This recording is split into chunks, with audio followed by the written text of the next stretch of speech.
Entonces, os explico un poquito cuál es la estructura que yo he planteado para el taller. Habrá una primera, os voy a poner la presentación, habrá una primera parte teórica en la que explico todos los conceptos que serán necesarios para poder después aplicarlos a la parte práctica, ¿vale? En la parte práctica, como bien decía Fermín, he escogido una paciente, en este caso es una chica de 22 años, con problemas de adicciones, ¿vale? Y entonces, como ella es adolescente y está dentro de un cuadro familiar con una serie de características, un entorno social y situaciones también de pareja, de autoestima, he puesto todos esos conceptos, como os digo, en la parte teórica para que después tengamos el máximo de información posible para poder contextualizar el tratamiento de adicciones según la rueda del cambio de Prochaska y Di Clemente. Y este será el primer concepto que introduciremos. Entonces, bueno, Prochaska y Di Clemente en 1982 elaboraron un modelo para describir el proceso de cambio que una persona realiza cuando se plantea un cambio. Si es verdad que en un primer momento el ámbito de las drogodependencias es en el que más se aplica este modelo de cambio, pero se aplica también en muchas otras patologías como puede ser trastornos alimentarios, cambios de conducta, de comportamiento, y realmente en muchas otras patologías como puede ser una depresión o cualquier otro tipo de trastornos también se podría aplicar.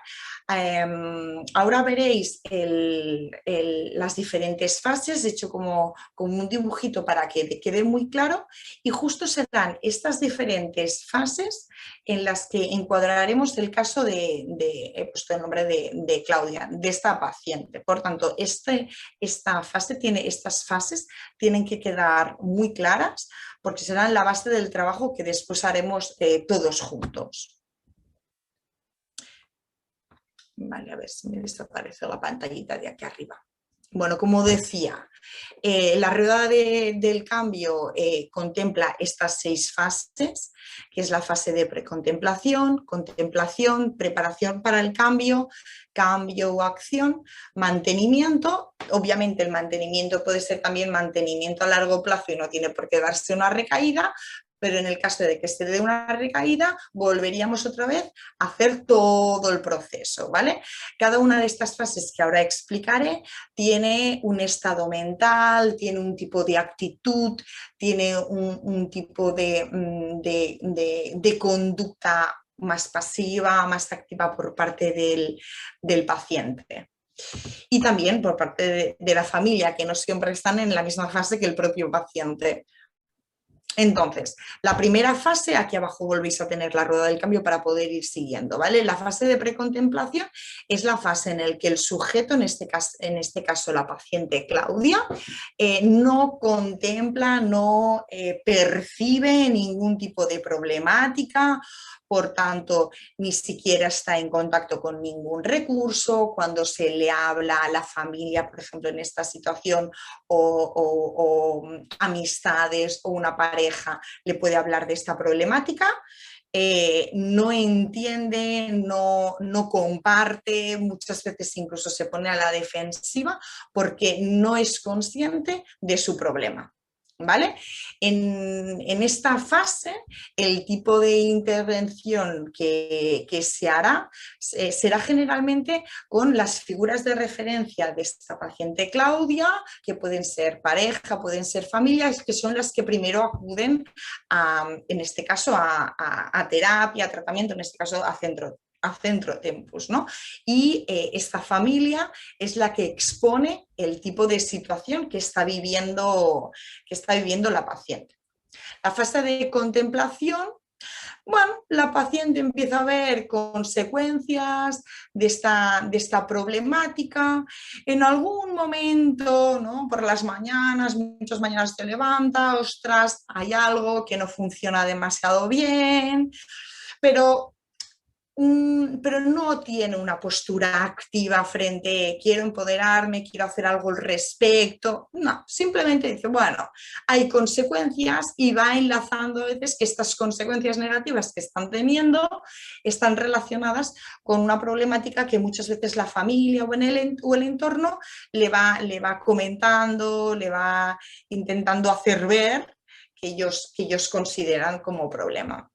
Después tenemos la tercera fase, que es la preparación para el cambio o determinación, en la que realmente el paciente, la paciente, el individuo ha elegido ese momento para decir, bueno, vamos a ponernos en acción, voy a hacer algo al respecto, tengo que hacer cambios, y es el momento en el que normalmente acude al profesional. Y el profesional, valorando también la información que antes la familia, la pareja, quien sea, le ha dado, también tiene que ver cuál es la mejor manera de intervenir con este paciente para intentar motivarlo, ver un poco también cuál es la estructura contextual, cómo piensa, cómo toma decisiones, para plantear un poco el tratamiento que llevaremos a cabo. Después tenemos la cuarta fase, que es la fase de acción o cambio, que en general tiende a ser esta y la siguiente fase, la de mantenimiento, las fases más extensas en cuanto al tratamiento, porque realmente es cuando se empieza a realizar cambios. Hablando de adicciones, es el dejar de consumir y todos los cambios que encuadrados con el caso que os he puesto, que es adolescencia, todos los cambios que es importante tener presente. Cuando una persona adolescente está en consumo, también deja de realizar como propio adolescente, que pueden ser pues gestión emocional. Después en otra parte lo pongo, ¿no? Gestión emocional, resolución de conflictos, autoestima, comunicación, relaciones familiares, toma de decisiones, rutinas, un montón de cambios y de acciones que se tienen que dar a lo largo de todo el tratamiento. La fase de mantenimiento, que es el siguiente momento, es mantener todos esos cambios de actitud, de conducta, de abstinencia a lo largo del tiempo. Sí que es verdad que cuando la fase de mantenimiento es bastante larga y la persona se va incorporando en su vida, se va encontrando con diferentes situaciones, que si sigue vinculada a un recurso se podrán ir trabajando y esta persona tendrá cada vez más capacidades, más estrategias que la alejarán más de esta posible siguiente fase, que estaría la de recaída. ¿Verdad? Que teniendo presente que hablar de adicciones es hablar de una enfermedad que te acompañará durante el resto de tu vida, nosotros como Centro Tempus, yo como profesional, considero que hacer un mantenimiento durante el resto de tu vida siempre te ayuda a prevenir futuras recaídas, y por tanto la fase de mantenimiento, a pesar de que la intensidad y la frecuencia del tratamiento cada vez, por supuesto, tiene que ser menor, es importante mantenerla cuanto más tiempo mejor, pensando que la persona en el momento en el que llega a un tratamiento tiene una edad, tiene unas circunstancias, pero las situaciones que te vas encontrando en la vida son inesperadas y siempre ponen a prueba los recursos y las capacidades de la persona. Y si tienes una pequeña guía que te puede ir ayudando, con la que tú puedes ir también teniendo la seguridad que tu toma de decisiones te lleva a salud, porque en sí la toma de decisiones después ya es de la persona, pero siempre que están encuadrados dentro de lo que es salud, este mantenimiento será sostenido en principio durante el resto de tu vida, y no tiene por qué darse la fase de recaída, pero bueno, explicando la recaída sería volver a coger conductas, actitudes de antes, del momento en el que estás consumiendo, o incluso también una recaída con sustancias o con conductas. En este caso, por el caso práctico, sería sustancias. Ahora ya pasamos A otra parte muy importante a tener presente para la siguiente fase del taller, que es el caso práctico, que es las características de un adolescente, que es importante tenerlo presente cuando planteas un tratamiento. Un adolescente necesita tener un buen vínculo con el profesional, necesita sentirse entendido, no sentir que le juzgan, porque eso normalmente ya viene dado en otros contextos, normalmente en contextos familiares. Necesita saber que todo eso que se habla en consulta es confidencial y aquí incluido la palabra excepciones, ¿no? Siempre digo que es confidencial, menos cuando se pone en riesgo la vida de la persona, cuando se pone en riesgo la vida de otras personas, cuando judicialmente te piden, ¿no?, que expongas un poco la situación.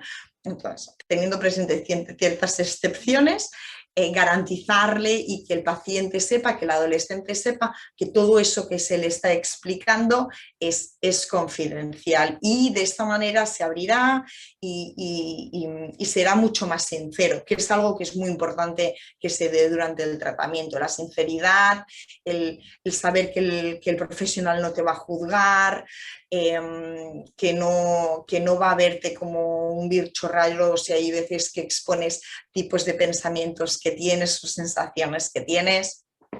Otro de los aspectos importantes a tener presente con un paciente en adicciones adolescentes es el legitimar las emociones, dar validez a eso que está expresando, a eso que está sintiendo, no desautorizar, no culpabilizar esas emociones, no anular esas emociones, que hay muchas veces que se da, ¿no? Estás triste, pero no tienes que estar triste. Bueno, a ver, la tristeza es parte de una emoción y es muy lícito sentir esa tristeza. Otra cosa es la intensidad de esa tristeza, otra cosa es si se toman decisiones desde esa intensidad de las emociones. Entonces hay una parte muy importante que en otra de las pantallitas veréis. Legitimar las emociones irá acompañado de una gestión adecuada de estas emociones. Otra parte importante es instaurar cambios conductuales, no únicamente dejar de consumir. Y como os decía en la parte de la rueda del cambio, dentro de esta fase de acción o cambio y dentro de esta fase de mantenimiento, el adolescente tendrá que ir instaurando cambios conductuales, cambios actitudinales, cambios en cuanto a la gestión de las emociones, toma de decisiones, todo guiado hacia lo que es sano, saludable, no hacia, en cierto momento, a lo que otras personas consideran, porque también hace ese adolescente tratamiento para llegar a un punto en el que él toma decisiones. Está claro que cuando inicia un tratamiento no está capacitado, pero más adelante tenemos que empoderar a este paciente para que sea capaz de tomar decisiones sanas. Otro de los aspectos importantes es que a pesar de que haya buen vínculo, a pesar de que haya confidencialidad, a pesar de que haya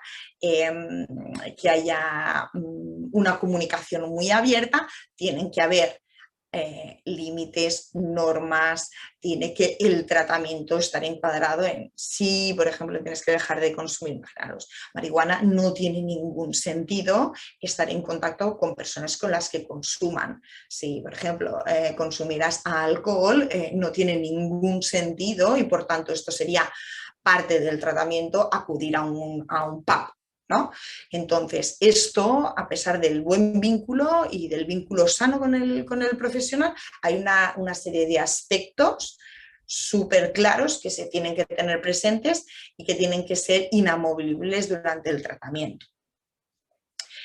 Otro de los aspectos importantes es enfocar la terapia no como una exigencia, como una pérdida de tiempo, tengo que dedicarle X horas semanales a la terapia de grupo, que es otro de los aspectos, a las sesiones, sino es una inversión de futuro para que yo me pueda convertir en esa persona que realmente quiero ser. Por tanto, tenemos que buscar la motivación, tenemos que verlo como una oportunidad, tenemos que venderlo como una inversión de futuro que acercarán a ese adolescente a convertirse en esa persona que quiere ser en ese ideal, ¿no? Tenemos como un yo real con unas características que me describen y un yo ideal en que me quiero convertir, quiero ser una persona empoderada, coherente, capaz de tomar decisiones, que sea capaz de comunicar. Pues venderlo justamente así.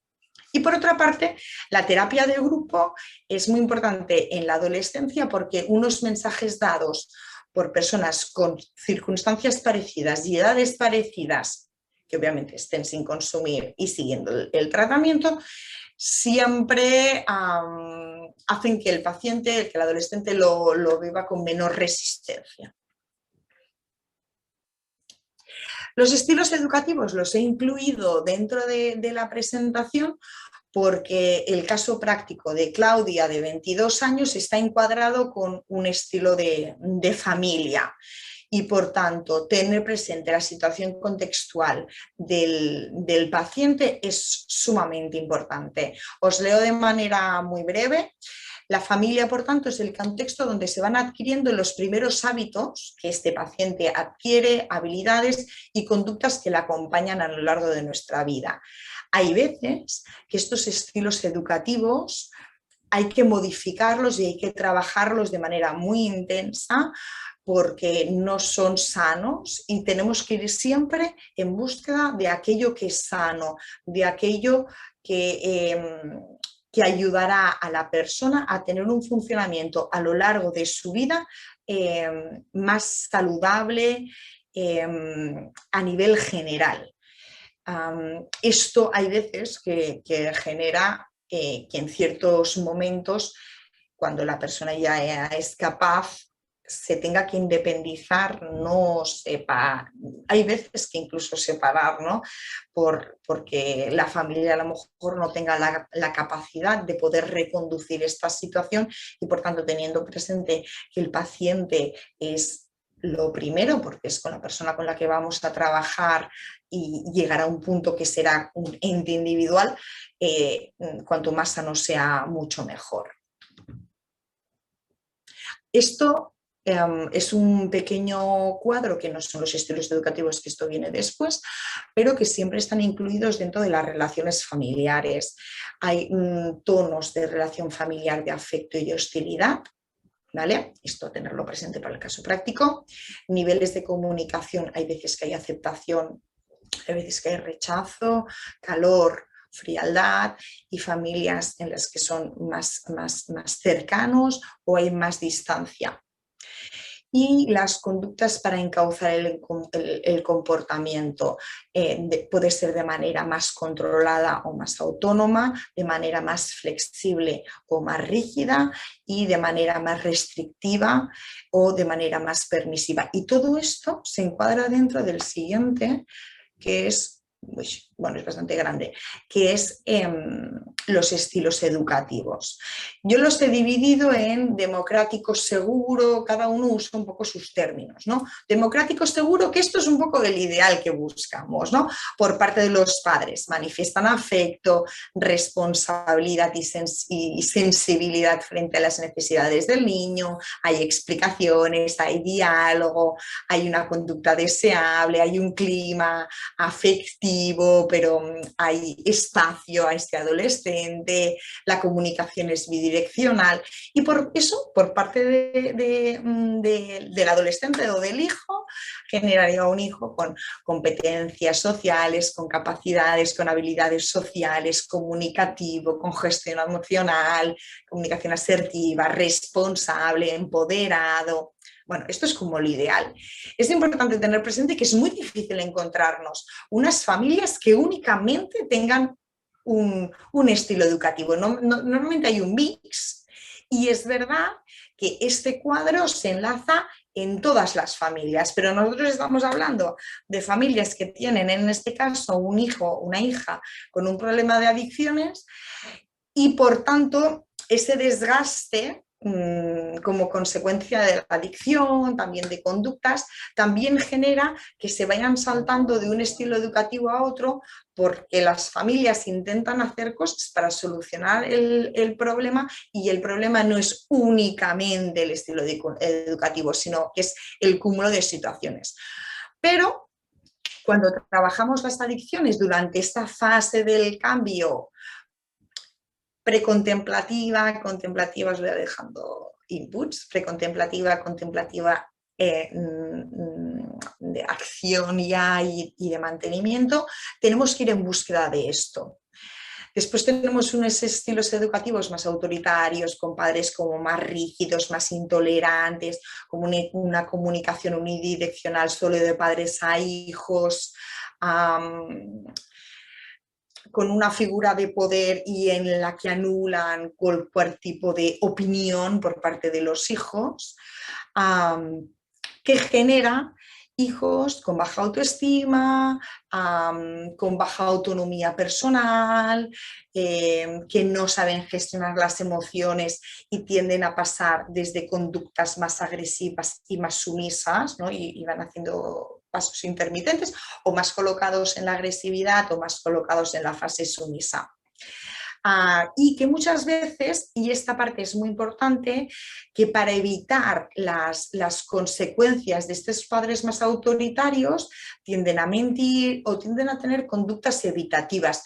Y esto es muy importante también durante las adicciones, pasar de conductas evitativas a conductas más de afrontar, de resolver, a pesar de los miedos o de las ansiedades que eso pueda generar y obviamente del esfuerzo y la constancia que eso supone. También tenemos encuadrado padres sobreprotectores en los que no delegan responsabilidades a los hijos y los que justifican, incluso hay veces que desautorizan a otras figuras de referencia como pueden ser profesores, hay veces que incluso también a los propios profesionales, y que al sobreproteger y absorber las responsabilidades de estos adolescentes, nos encontramos adolescentes que no valoran las cosas, adolescentes que son incapaces de hacer procesos de maduración y de ser cada vez más independientes, más autónomos, más empoderados. Y muchas veces nos encontramos con hijos muy exigentes y que ponen los focos de responsabilidad de sus conductas en el exterior. Y después tenemos los padres más permisivos, más guays, más estilo colegas, amigos, en la que no ponen límites, no ponen normas, padres muy activos, muy vitales, muy inmaduros, que generan hijos que tampoco acaban de ver a los padres como figuras de autoridad, los ven como un igual. Entonces, si tuviéramos un dibujo de un genograma en el que en la parte superior están los padres y en la parte inferior, bien diferenciada, por tanto, están los hijos, ¿no? de la misma manera que están los profesores y están los alumnos, serían adolescentes que encuadrarían dentro de la misma línea todos.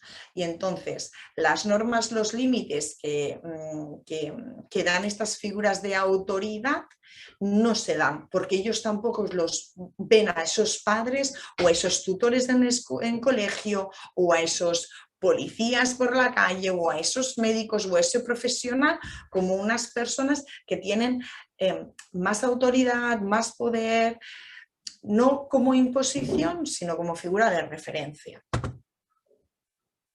Entonces, características que se dan en la adolescencia y que cuando se ha dado una conducta o un trastorno de adicción, como se estaba consumiendo, todos estos procesos no se han dado. Y por tanto, durante las fases del cambio de Prochaska y Clemente, sobre todo en la fase de acción y de mantenimiento, será muy importante trabajar para que este mantenimiento sea sostenido en el tiempo.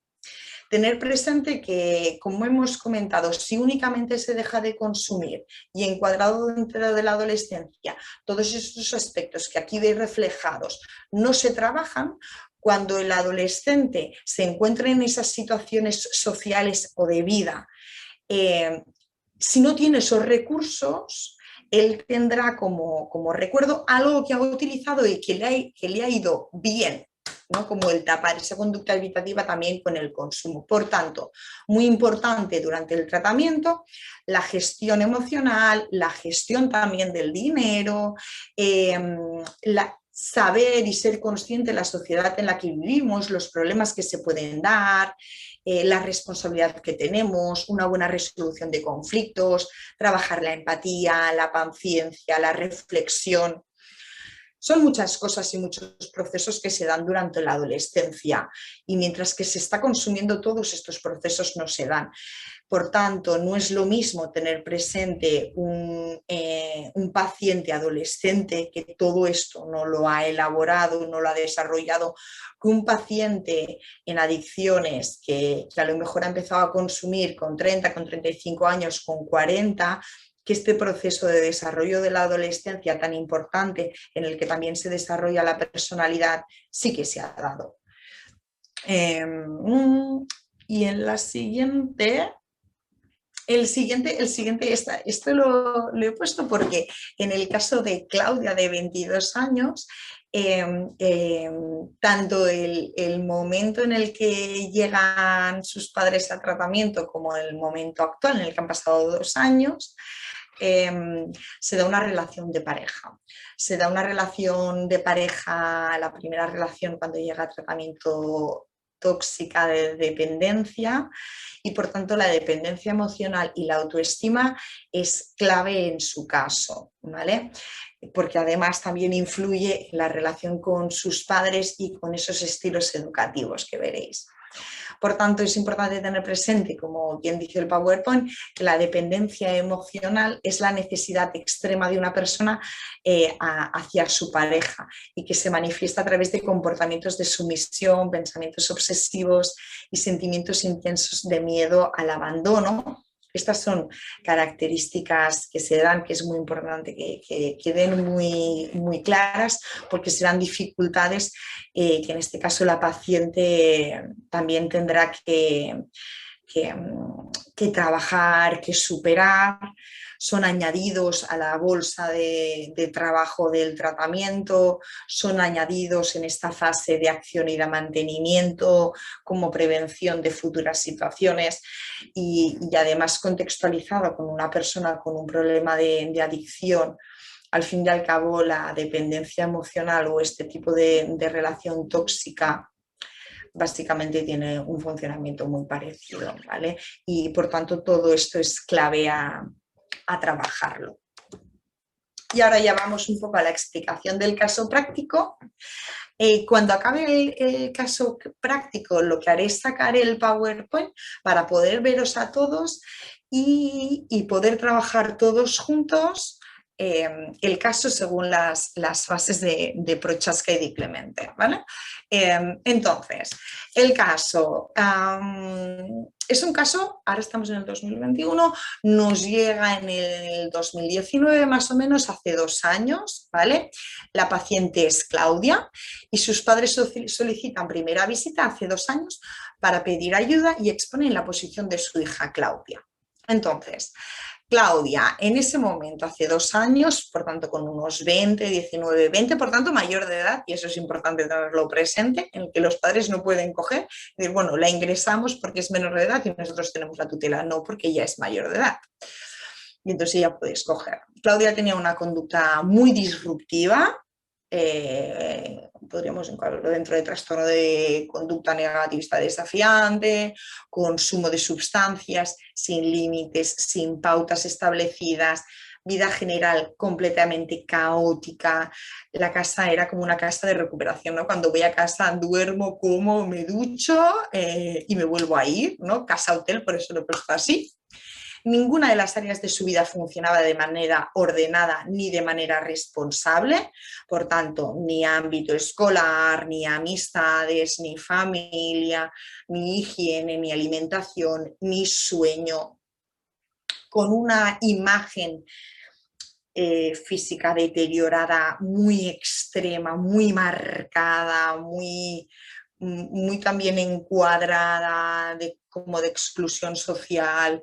Habían habido 2 abortos, una relación de pareja súper tóxica, pero no dentro de una dependencia emocional en la que a lo mejor tú has establecido una relación de dependencia, pero la otra persona es una persona sana, sino aquí era un combo, es dependencia emocional, toxicidad, la otra persona estaba igual o peor que Claudia, con ningún respeto hacia figuras de autoridad, ni padres, ni ninguna de referencia. No estaba tampoco en el sistema educativo, pero bueno, figuras de autoridad, ni pues, policías, ni médicos, nada, nada.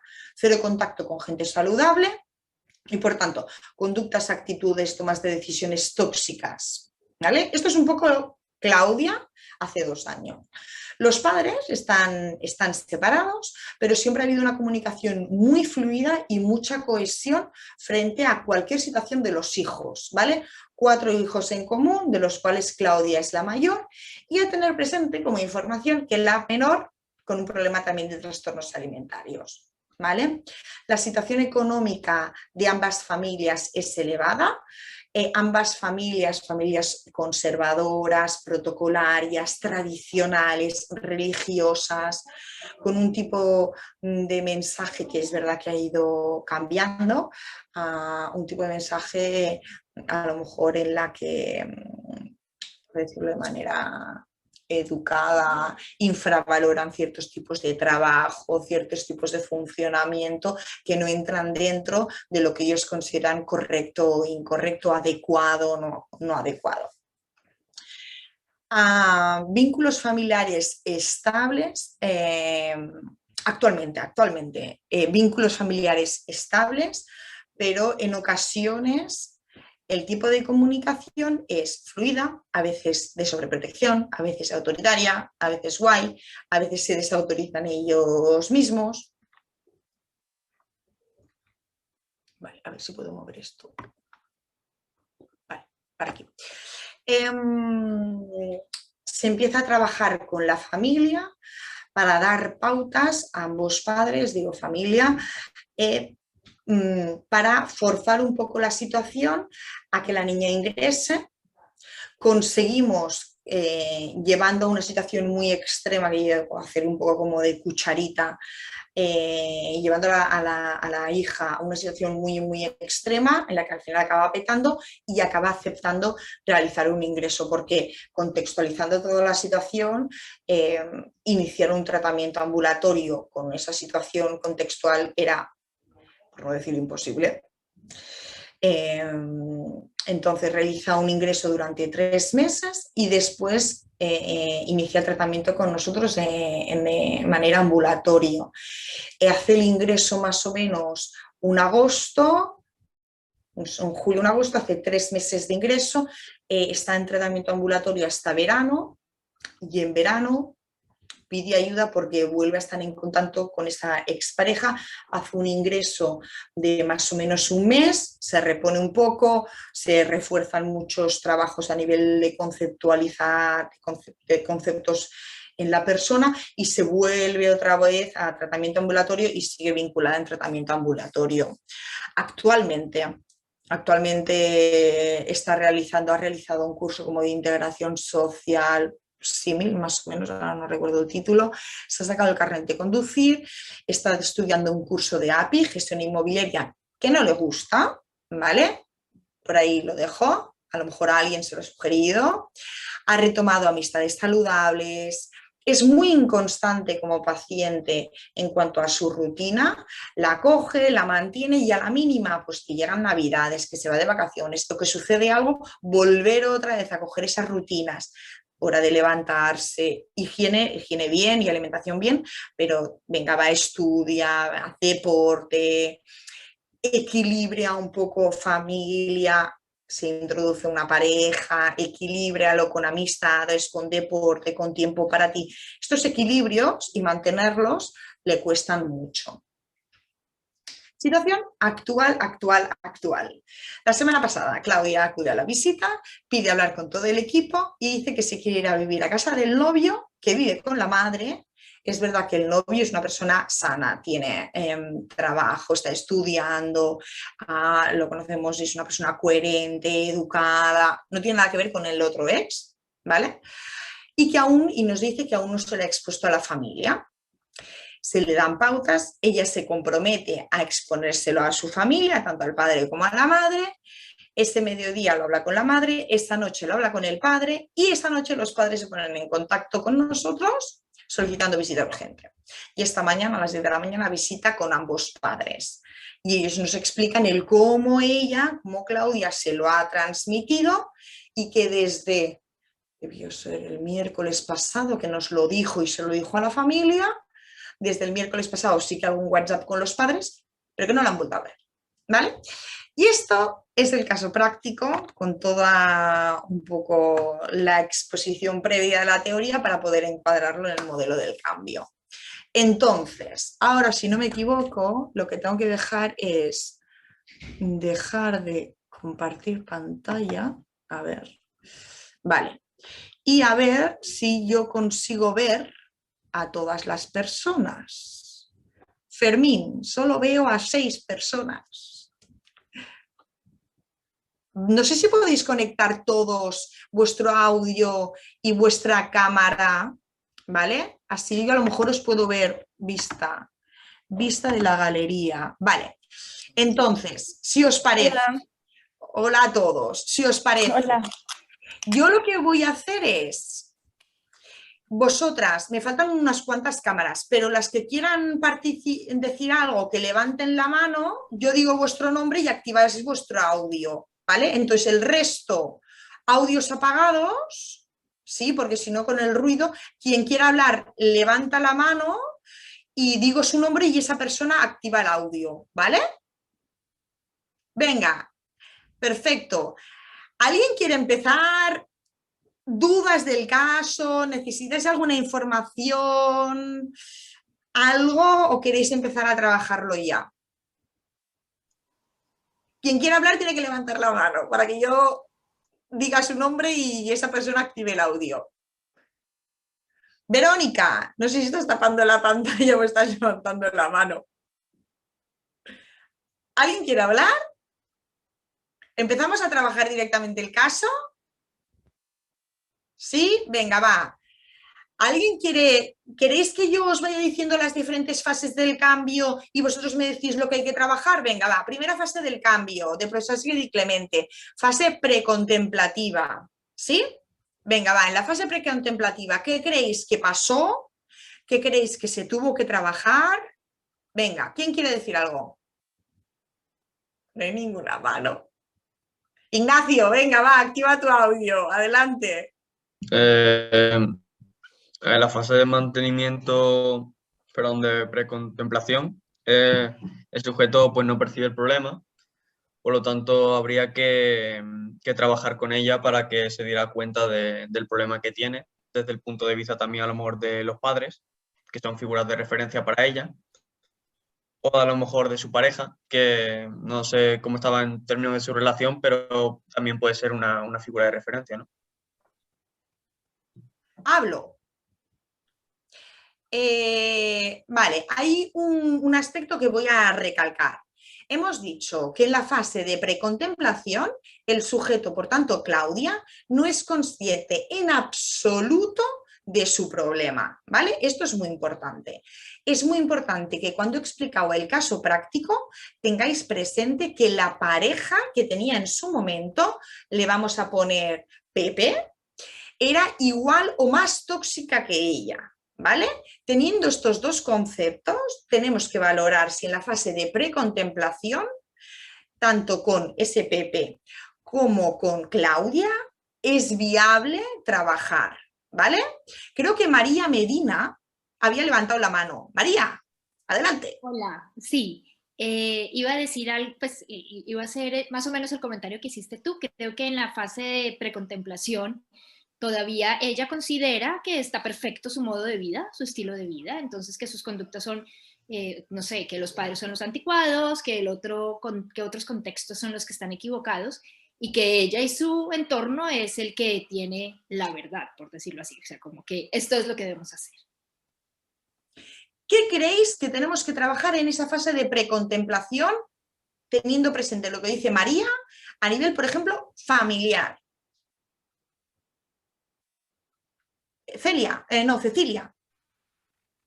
Buen día. Yo pienso que lo que hay que trabajar con los papás es la aceptación de la situación para que se les pueda capacitar en un modelo de parentalidad que pueda acompañar todo el proceso que viene.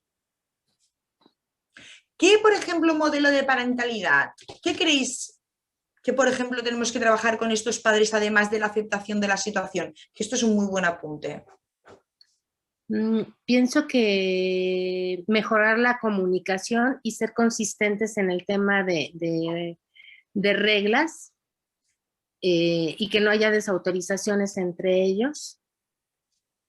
Que puedan tener un contacto cariñoso y sobre todo de aceptarla tal como es para que se sienta validada y de esta manera que ella pueda tener la confianza de tener los acercamientos que están por venir. Vale. María Victoria levanta la mano. Sí, Adelante. no, solo iba a añadir de pues parentalidad positiva quizás también, en plan de un poco como ha dicho ella, de eso de fomentar la comunicación, no atacarle, no regañarle, pues eso, dejar a un lado un poco esa parte y ser, tener una actitud más activa, más positiva, de interés, de eso. Vale. Para Gabriela, perdón. Acaba, María Victoria, perdona. Ay, no, había acabado. Vale. Gabriela. Pues yo creo que independientemente de que ella esté en un cierto modo de negación, también de parte de los padres validar sus emociones, ¿no? Independientemente de que ella esté en un enfoque de negación, de mi mundo está bien, de lo que yo pienso, de lo que yo actúo está bien. Creo que es validar la emoción que tiene, ¿no? No decir, tú estás mal y por eso tienes que hacer esto, ¿no? Sino validar su emoción y trabajar a partir de ella, ¿no? Vale. Voy a dar paso a Ignacio, Karina y después Verónica, que habéis levantado la mano, y después quiero hacer un apunte importante, ¿vale? Para recordar el caso y recordar que Claudia está con consumo. Por tanto, una cosa es validar emociones y otra cosa es si la persona tiene una distorsión de la situación generada por el consumo. Esto es muy importante que lo tengáis presente, ¿vale? Venga, hacemos Karina. Después doy paso al resto que tenéis las manitas levantadas. Sí, buenos días. Yo quería aportar en esta parte, Blanca, que de pronto en la parte precontemplativa con los padres, sería bueno también justamente poder hacer una psicoeducación en relación de que Claudia en este momento no es consciente de lo que está pasando y de todas las consecuencias que de repente ellos como papás están viendo. Y probablemente ellos como padres estén queriendo encaminar ciertas cosas, pero sería, creo, importante poder enseñarles de que en este preciso momento Claudia no es completamente consciente de lo que está sucediendo, ¿no? Vale. Importante tener presente. Si Claudia no es consciente de lo que está el consumo de sustancias, recordar el caso, todo tóxico, caos, exclusión social, ¿sí? Si la comunicación, por muy asertiva que sea, si realmente es viable. Intentar imaginaros cualquier tipo de comunicación en la que se diga el consumo, el cómo ella seguramente puede reaccionar, ¿vale? Ignacio. Vale, yo estoy un poco del lado de Cecilia Ceballos porque cuando ha dicho lo de trabajar en un modelo de parentalidad, creo que ha sido yo, que sí, que estoy de acuerdo y que podríamos, hay diferentes tipologías de socialización familiar y aunque es verdad que la comunicación en este momento no es muy relevante porque no se puede, trabajar en una tipología de socialización familiar concreta, no simplemente no alternar entre varias. Vale. Esto a nivel de prevención es muy bueno porque se puede ir trabajando en esta fase precontemplativa con los padres, ¿sí? Que a pesar de que actualmente su hija no está en tratamiento, qué es tanto para el resto de los hijos como para en un futuro, qué es lo que buscamos. Y así podemos ir adelantando trabajo. ¿Me explico? Verónica, creo que habías levantado la mano. Venga, hola, buenas tardes. Yo me planteaba una cosa. En la fase precontemplativa, Claudia no está en tratamiento. Claudia no ha ido a la consulta. Claudia está en los mundos de Yupi, porque está en pleno consumo. Entonces, ¿quiénes son los que inician y los que piden ayuda? ¿Los padres? Bien, entonces entiendo que en la fase precontemplativa los únicos que van a consulta son los padres. Hacen el planteamiento, te lo hacen a ti, y entiendo que tú das las directrices o las líneas para que tu hija o tu hijo intente ir a tratamiento. No sé si estoy equivocada. Quiero decir, en esa fase precontemplativa, ¿no trataría más? Justo. Que no se puede más. Efectivamente, es decir, la fase precontemplativa, la paciente, como dice Verónica, está en sus mundos, que de hecho, si viene a casa, y lo que no me gustaría es pisar a lo mejor lo que quiere decir María Medina, pero voy a acabar un poco de encuadrar y sobre todo reiterar lo importante de lo que está diciendo Verónica. Acuden los padres, precontemplativa, la paciente, cero percepción, y tenemos que trabajar con los padres. Con los padres podemos ir trabajando cohesión entre ellos, que no se desautoricen, podemos trabajar estilos educativos, pero sobre todo, motivo de consulta, la paciente nos interesa que acabe en tratamiento. Por tanto, vamos a ir trabajando con los padres pautas y cambios que ellos tienen que ir haciendo para hacer como la cucharita de que la niña empiece a tener, lo dejo por ahí caer, consecuencias para que a lo mejor llegue un momento en el que pueda cambiar de fase. ¿Sí? María Medina. Sí, bueno, yo tomo la pregunta que hiciste al inicio en cuanto al estilo de educación que debería tenerse de pronto en esta etapa de preconcepcional, ¿cómo se llama? ¿Perdón? Sí, de precontemplación. Precontemplación. Exacto. Entonces, y reúno pues obviamente los comentarios de todas las personas que están y que participaron y pues sí, definitivamente enseñarle un poco a los padres cómo podría ser esta educación democrática, que creo que sería pues obviamente la ideal en este caso.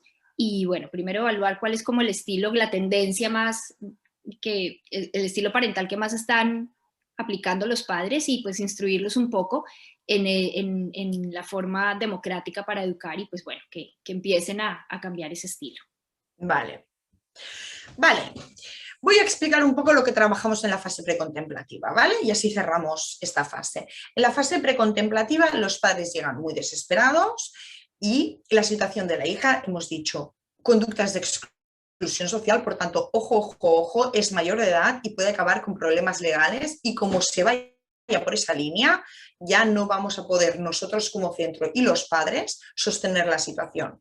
Por tanto, a pesar del riesgo de apretar tuercas, lo que se dice es fuera de casa, no entras en casa, porque necesitamos sobre todo que para pasar a la siguiente fase, contemplación, tenga consecuencias de sus actos. Por tanto, cero dinero, cero casa y se mantuvo una línea de comunicación de si necesitas algo, acudes a Tempus.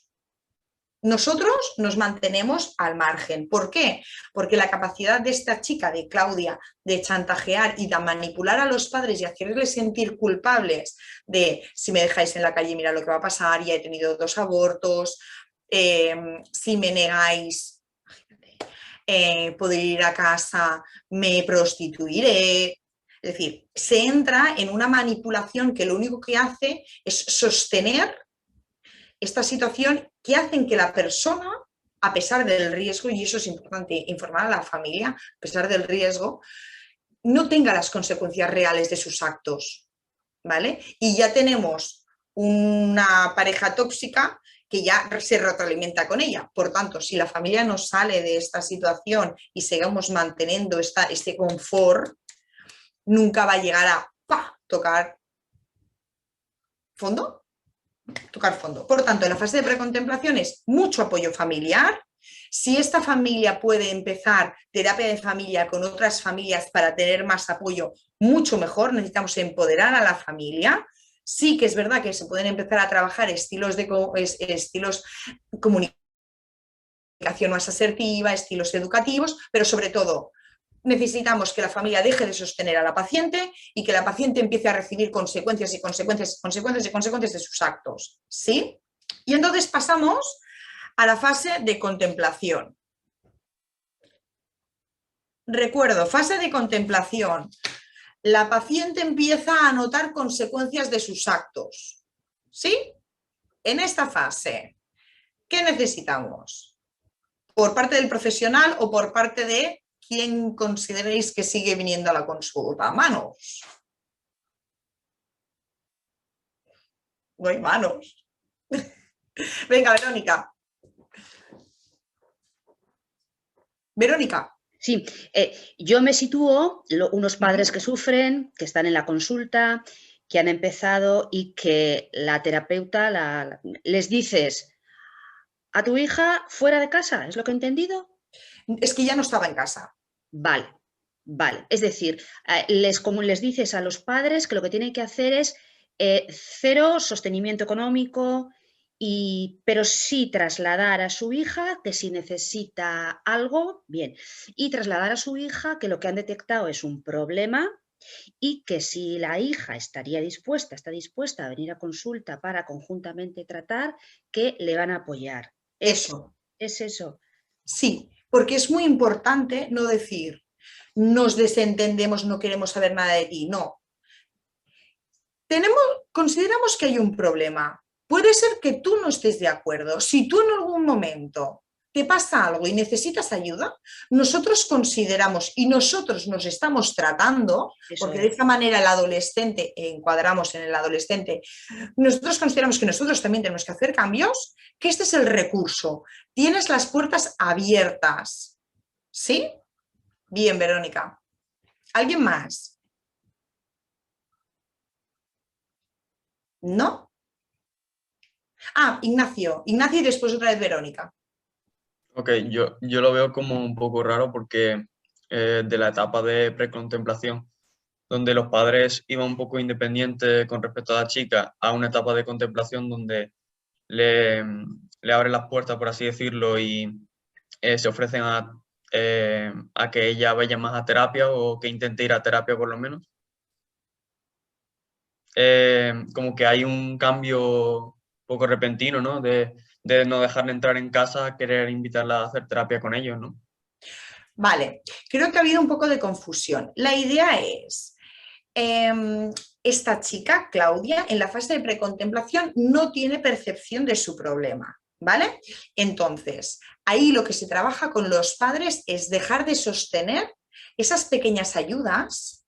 No está en casa, acude muy de vez en cuando a que los padres les solventen problemas, ¿vale? Entonces, en la fase de precontemplación, los padres tienen que dejar de hacer esa función de sostener, ¿sí?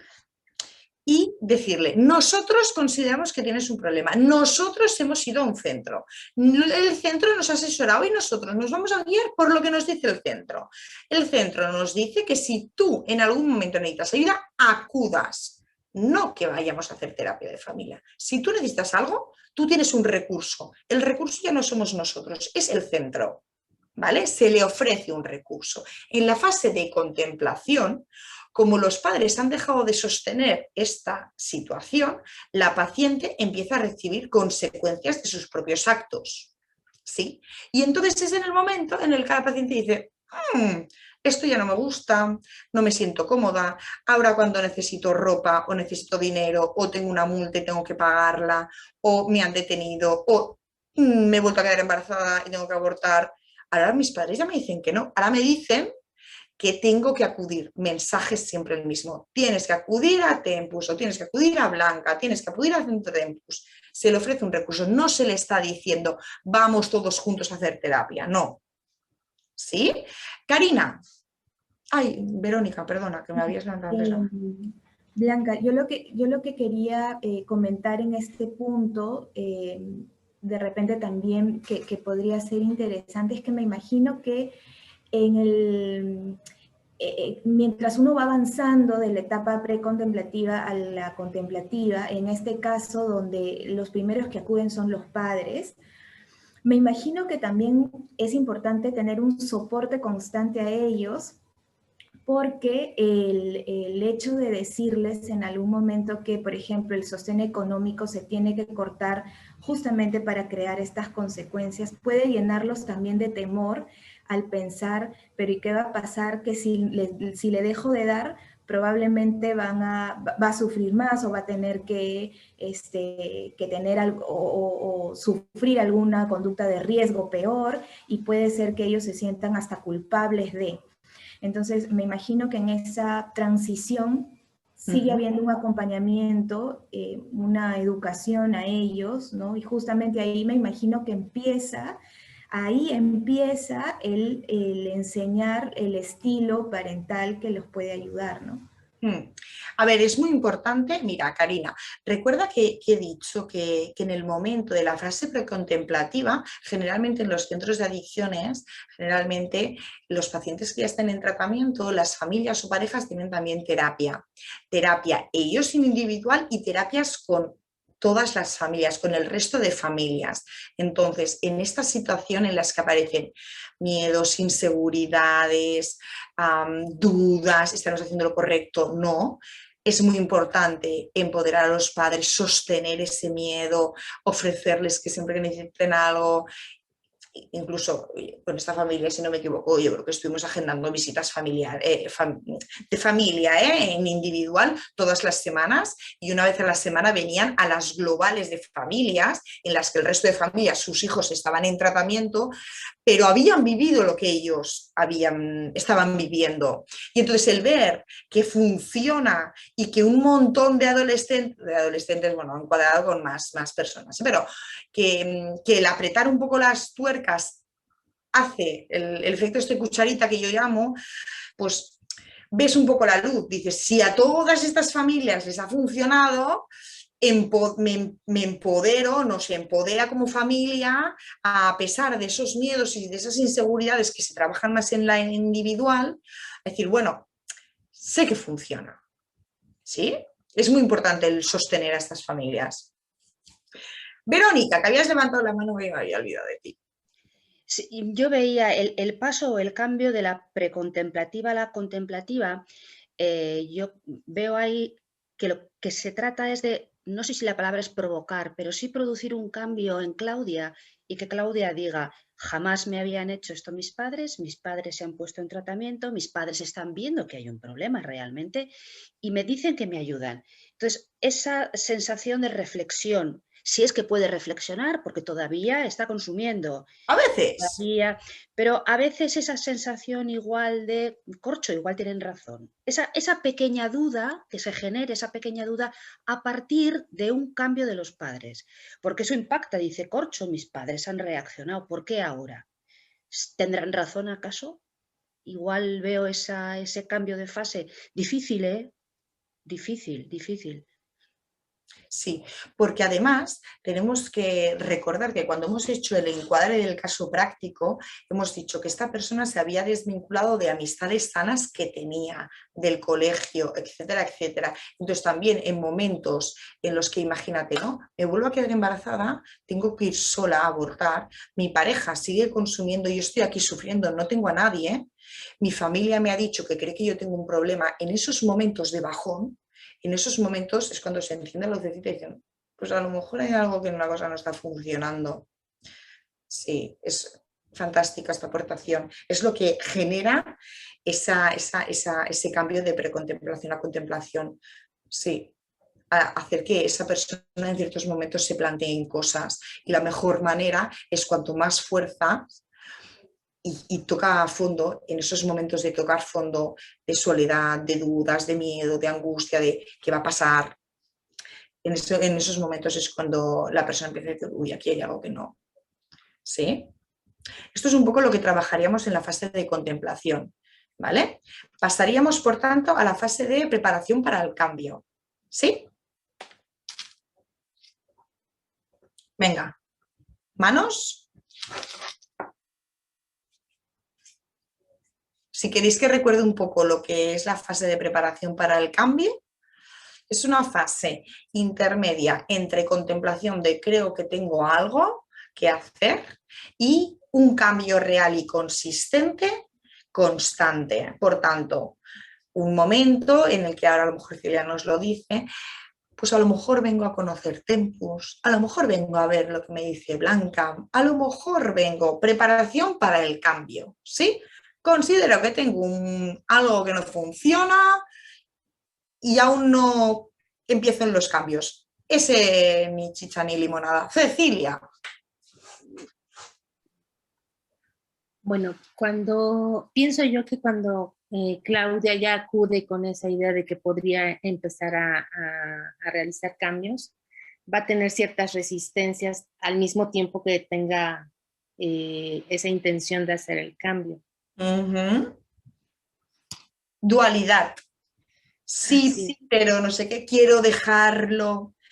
Va a ser a lo mejor, empiezan de vez en cuando, no suele ser la fase en la que decimos el problema de la adicción es de por vida, tendrías que a lo mejor pensar que a lo mejor no vas a poder volver a consumir, no es el mejor momento para decirlo, pero bueno, se empiezan a dejar como pinceladitas y entonces eso hace que la persona a veces que diga sí, a veces diga uff, Dios mío, lo que me viene encima, está en esa parte de dualidad, ¿no?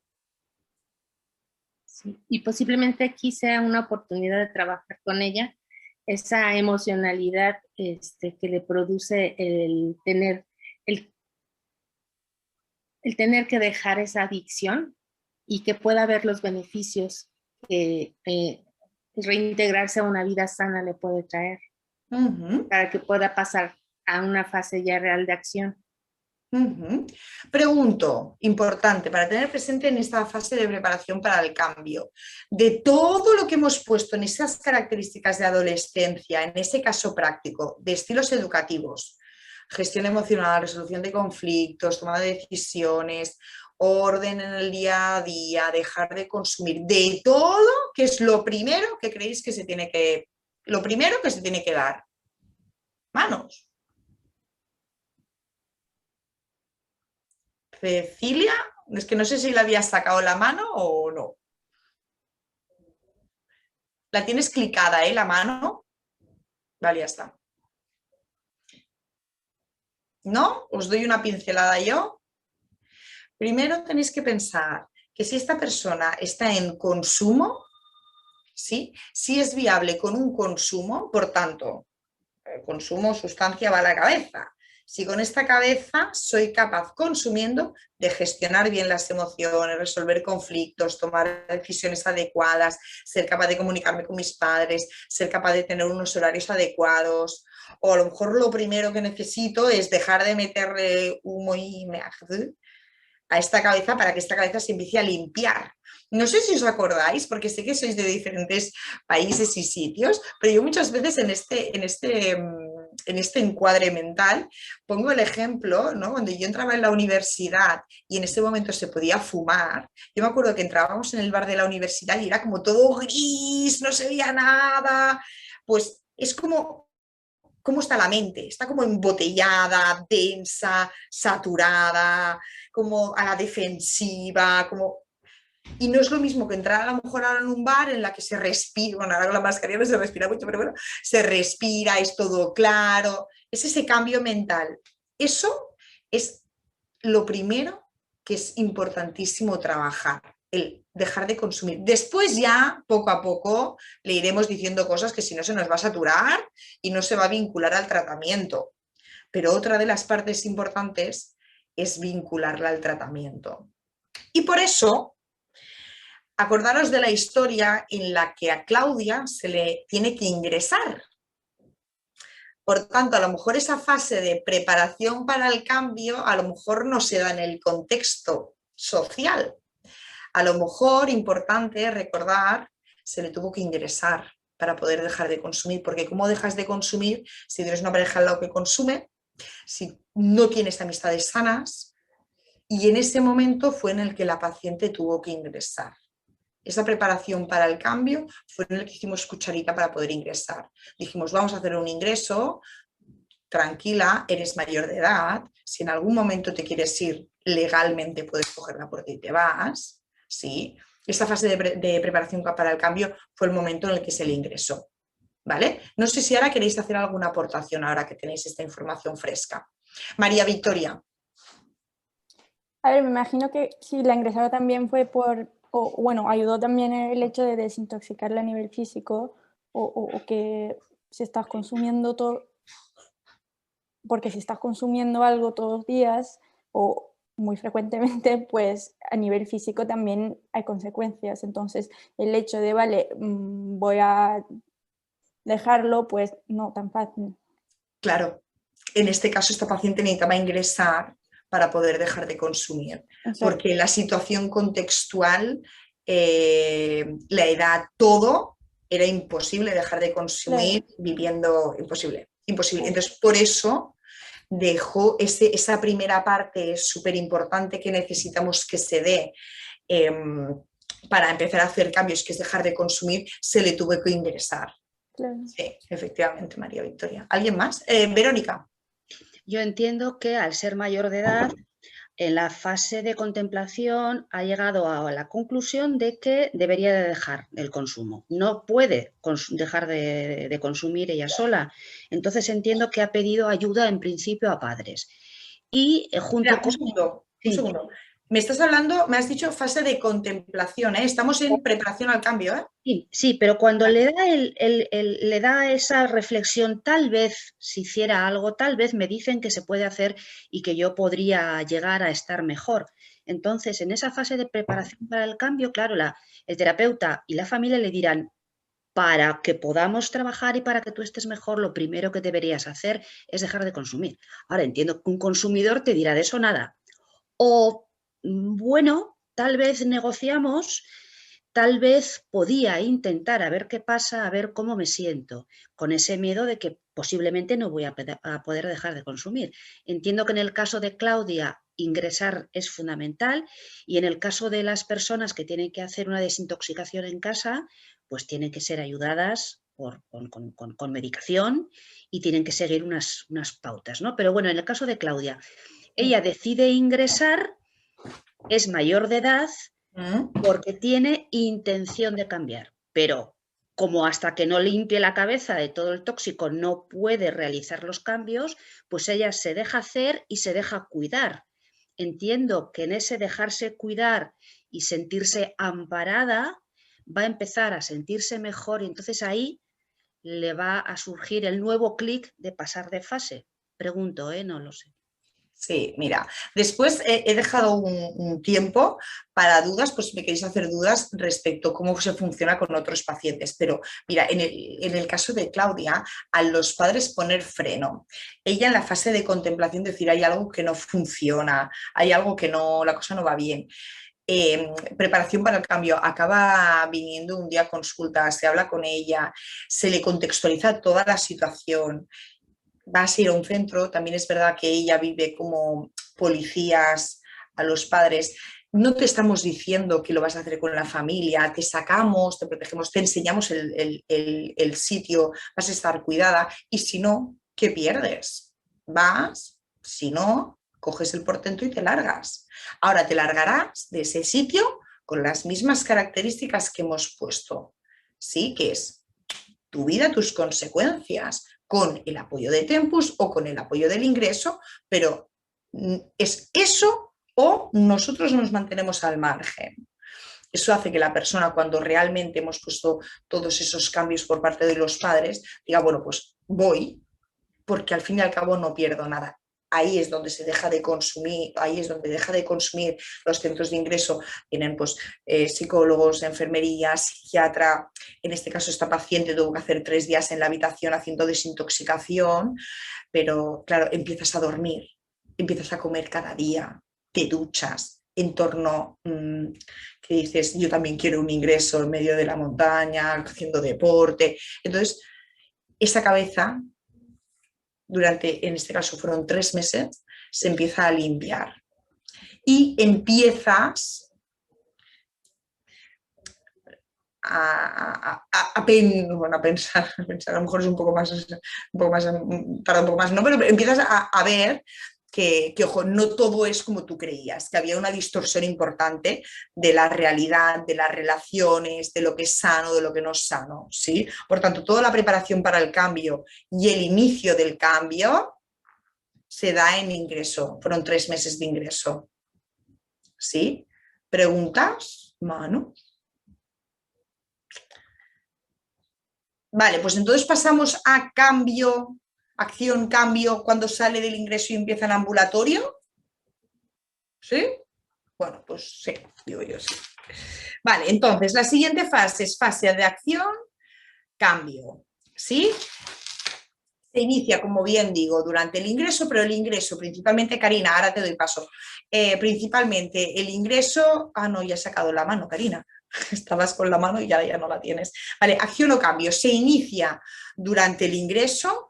El ingreso tiene una temporalidad de 3 meses. Sí que es verdad que hay otros tipos de centros de ingreso, más estilo comunidad terapéutica, que tienen otro funcionamiento. Estamos hablando de centros en los que la rutina, para poneros un ejemplo, después de hacer la desintoxicación estos 3 días en habitación con más medicación, es me levanto... me tomo un tentempié, hago deporte, vuelvo, me ducho, desayuno, terapia de grupo, comemos, película o documental terapéutico, un pequeño descanso, terapia de grupo, tiempo libre en el que puedo hacer deporte, lectura, ceno, habitación, duermo y venga, y venga, y venga. Viernes, normalmente terapias con familias o con pareja, sábados o domingos, en función de los centros, visitas, suben y haces una visita, ¿vale? Por tanto, enfocado a coger estructura diaria, coger hábitos sanos, dejar obviamente de consumir sin todos esos estímulos que tienes en la sociedad del día a día, separarme de esas personas tóxicas. Por tanto, Claudia se separó de esa persona, se le separó de golpe, ¿vale? Y empezar a mentalmente entender, por tanto es como una fase de psicoeducación durante el ingreso, qué me está pasando y cuando continúe el ambulatorio, qué va a ser el ambulatorio, ¿sí? Inicia ambulatorio, ya lleva 3 meses sin consumir, ¿sí? Venga, fase de ambulatorio de cambio ambulatorio que ya se ha iniciado en el ingreso. ¿Qué creéis que se trabaja? Verónica. Bueno, en el paso del centro de ingreso al ambulatorio, ¿esta chica vuelve a vivir en casa de los padres? Vale, concretamente, esta chica, lo general es que vuelvan a casa o se vayan a piso tutelado. Esta chica, como había también una hermana pequeña con un problema de alimentación y como los estilos educativos había que trabajarlos, se le puso en un pisito. Sus padres alquilaron como un mini apartamentito, no un pisazo, porque necesitamos que tocara de piso al suelo, se le cogió un pisito. Entonces se hacía un poco de seguimiento entre el centro, que no era realmente piso tutelado, porque no querían que estuviera con otras. El piso tutelado que nosotros teníamos era solo chicos. Y era un poco complicado la cosa, entonces se le cogió un apartamentito. Ese apartamento entiendo que no está en el mismo contexto donde sus amigos consumidores, etcétera, etcétera. Porque la siguiente pregunta que te quiero hacer, Blanca, es, en la fase de ambulatoria de tratamiento, ¿tiene que ser consumo cero? Nosotros en Tempus sí. Porque posiblemente esta chica después de 3 meses puede que tenga alguna recaída incluso en esta fase de cambio. ¿Puede ser?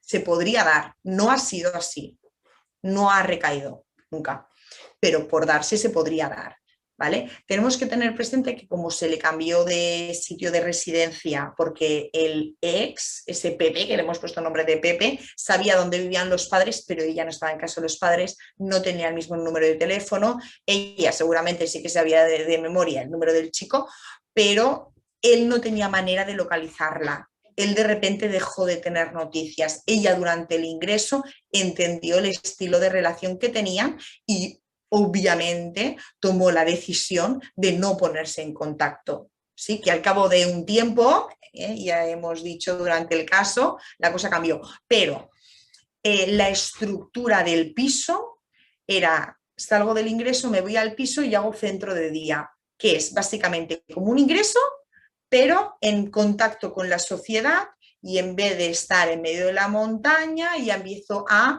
tener contacto pues, con mis padres, pues voy al supermercado, empiezo a incluir más cositas. ¿Qué se trabaja en esa fase de acción-cambio? Es la fase más larga, junto con la de mantenimiento. Manos. María Victoria. Bueno, me imagino que al principio, o sea, tratar de generalizar lo que has aprendido en el... donde estabas en las montañas, ahí, eso, a la realidad, al contexto natural. Por lo menos la primera parte, ¿no? Me imagino, porque hacer terapia allí o entender ciertas cosas allí a veces es más fácil, porque no estás en tu contexto. Pero a veces, bueno, ella no ha recaído, pero me imagino cuando luego llegas a piso en tu ciudad, en tu barrio, no sé qué, pues ya te deben ayudar a generalizar lo que has aprendido y ponerlo, aplicarlo al contexto en que es real, que no es la montaña. Sí, sí. Efectivamente, María Victoria. Porque claro, no es lo mismo estar en la montaña, pues, llega a un punto en el que pueden haber ganas de consumir, pero vuelve a la calle,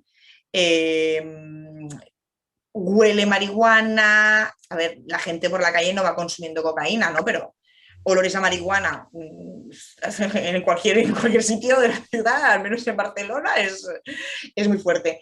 Y encuéntrate con todo, ves con cuidado por dónde voy, que no me encuentre con gente de consumo porque no estoy preparada para encontrármelos y ser capaz de a lo mejor de cambiarme de acera, afronta situaciones, es decir, tienes ahí en la fase de acción y cambio tienes que sostener muy bien a la paciente de la misma manera que en la de precontemplación sostenías mucho a la familia, la paciente a tope de visitas, una visita psicológica a la semana, terapias de grupo, y ir introduciendo muy poquito a poco cosas.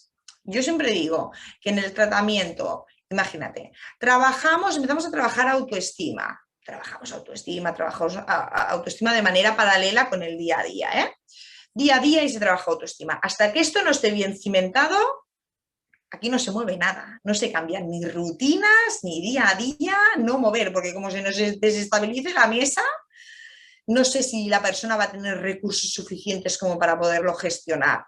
Por tanto, toda esa lista de cosas a trabajar en un adolescente que ha estado en época de consumo y por tanto esas estrategias no las ha aprendido con esos estilos educativos que tampoco se han aprendido de manera sana, hay que ir trabajándolo muy poquito a poco, muy poquito a poco, muy poquito a poco. La persona tiene que ir poco a poco sintiéndose más fuerte, y ya iremos trabajando las cosas que tengan más peso y más relevancia en su caso. Por tanto, a nivel de planificación terapéutica,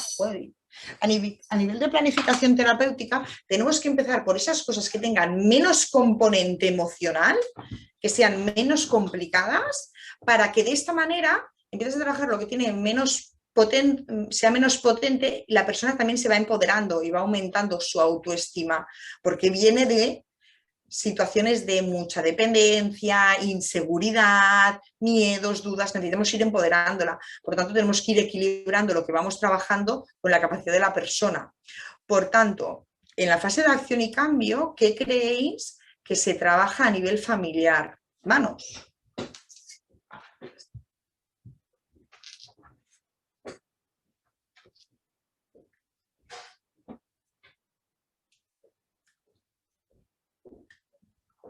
¿Creéis que se trabajan conflictos? ¿Por qué no? Verónica voy viendo que hacía así, pero ha levantado la mano María Victoria. Pues no, porque si hablamos de pues empezar por las cosas más simples, el conflicto o la resolución de conflicto no, seguramente no es una de esas.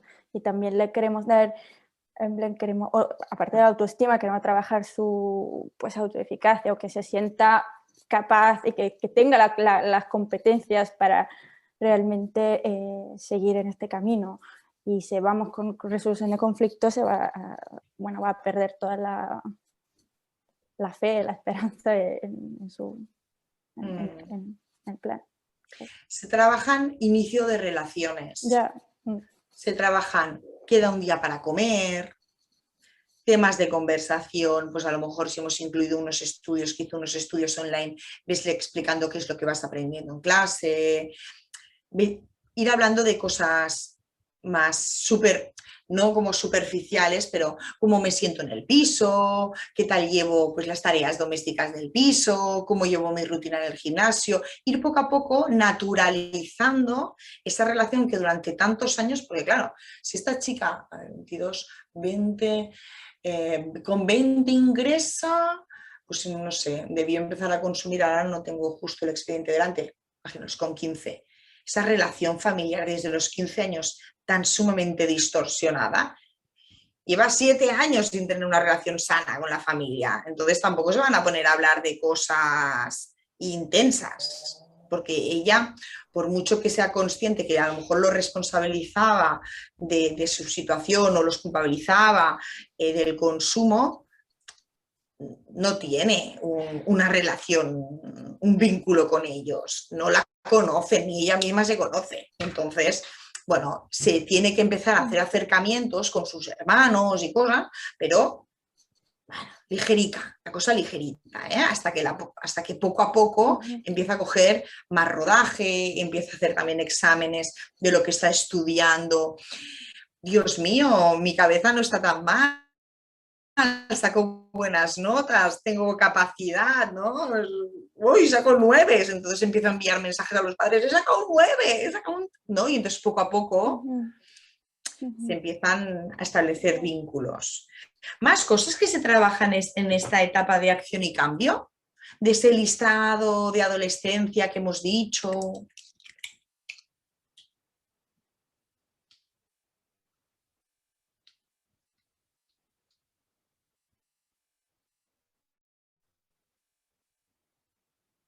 Os digo yo un poquito. Pero ¿te refieres a nivel en la fase de familiar? acción y cambio. ¡Ay, Ignacio! Ah, vale, María Martín. Primero Ignacio y después María Martín. También hablábamos Ignacio. de la gestión emocional, ¿no? Que ahora podría ser un buen momento para incluirlo, ¿no? Aparte de rutinas saludables, aunque ya está adquiriendo rutinas buenas, ¿no? Entonces, acompañar también esa rutina, añadir más rutinas o lo que sea.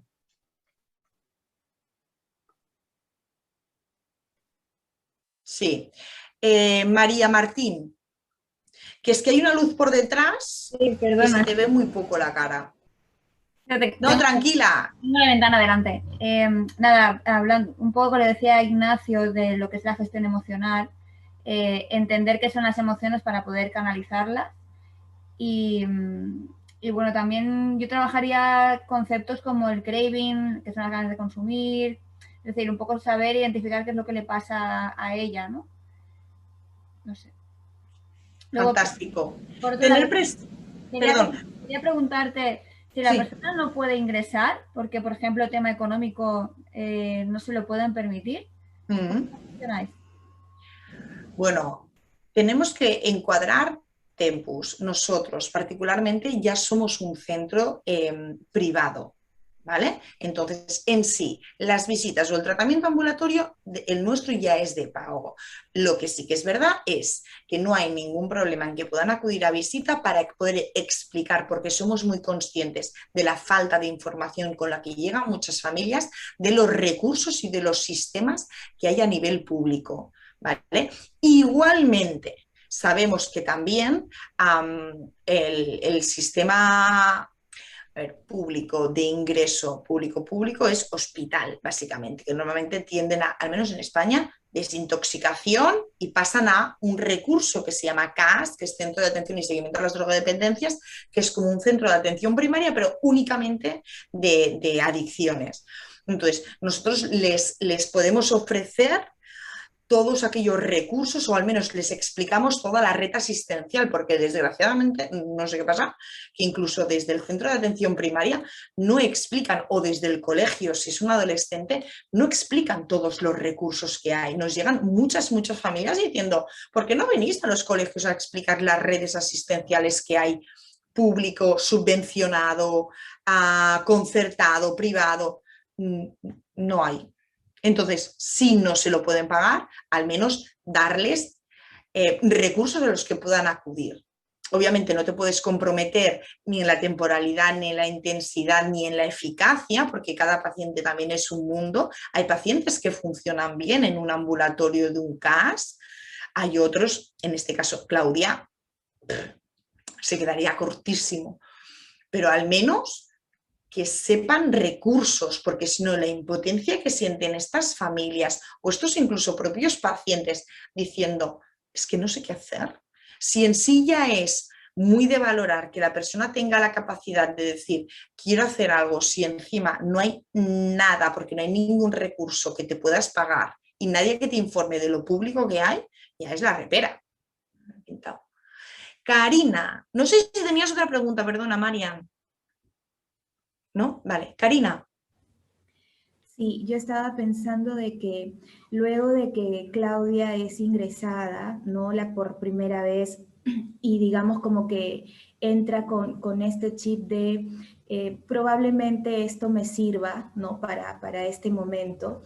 Una vez que ya cambia de fase en la que ya está en su propio piso, ¿no? El acompañamiento también estará ayudando a Claudia a que ella entienda o ya habrá entendido de que ella quiere este cambio ya no solo para ese momento, sino que quiere que sea un cambio constante en su vida, ¿no? Este yo ideal del que tú hablabas, ¿no? Entonces, por ejemplo, si ya está empezando a tener contacto con las compras que ella tiene, por ejemplo, el poder trabajar con ella en la gestión del dinero, en la toma de decisiones. Cuando contabas el caso, hablabas pues obviamente que la idea que ella tenía de figuras de autoridad estaba completamente deteriorada, entonces volver a vincularse con estas figuras de autoridad que va a encontrar en la sociedad puede ser también que sea una buena forma de trabajo en este aspecto, que finalmente van a ser cosas que la mantengan en el tiempo, ¿no? Esto es lo que hay que trabajar en la fase de acción y cambio. Todo, gestión emocional, tolerancia a la frustración, resolución de conflictos, empoderar a la persona, autoestima, dibujarle lo que es una relación de pareja sana, lo que es una relación de pareja una relación de pareja tóxica o de dependencia, trabajar el esfuerzo, la constancia, el sacrificio, trabajar la decepción, todo. Lo que pasa es que es muy importante tener muy claro cómo es la paciente, cómo es el entorno y ordenar muy bien qué es lo primero que tienes que empezar a trabajar y qué es lo más intenso y lo más potente.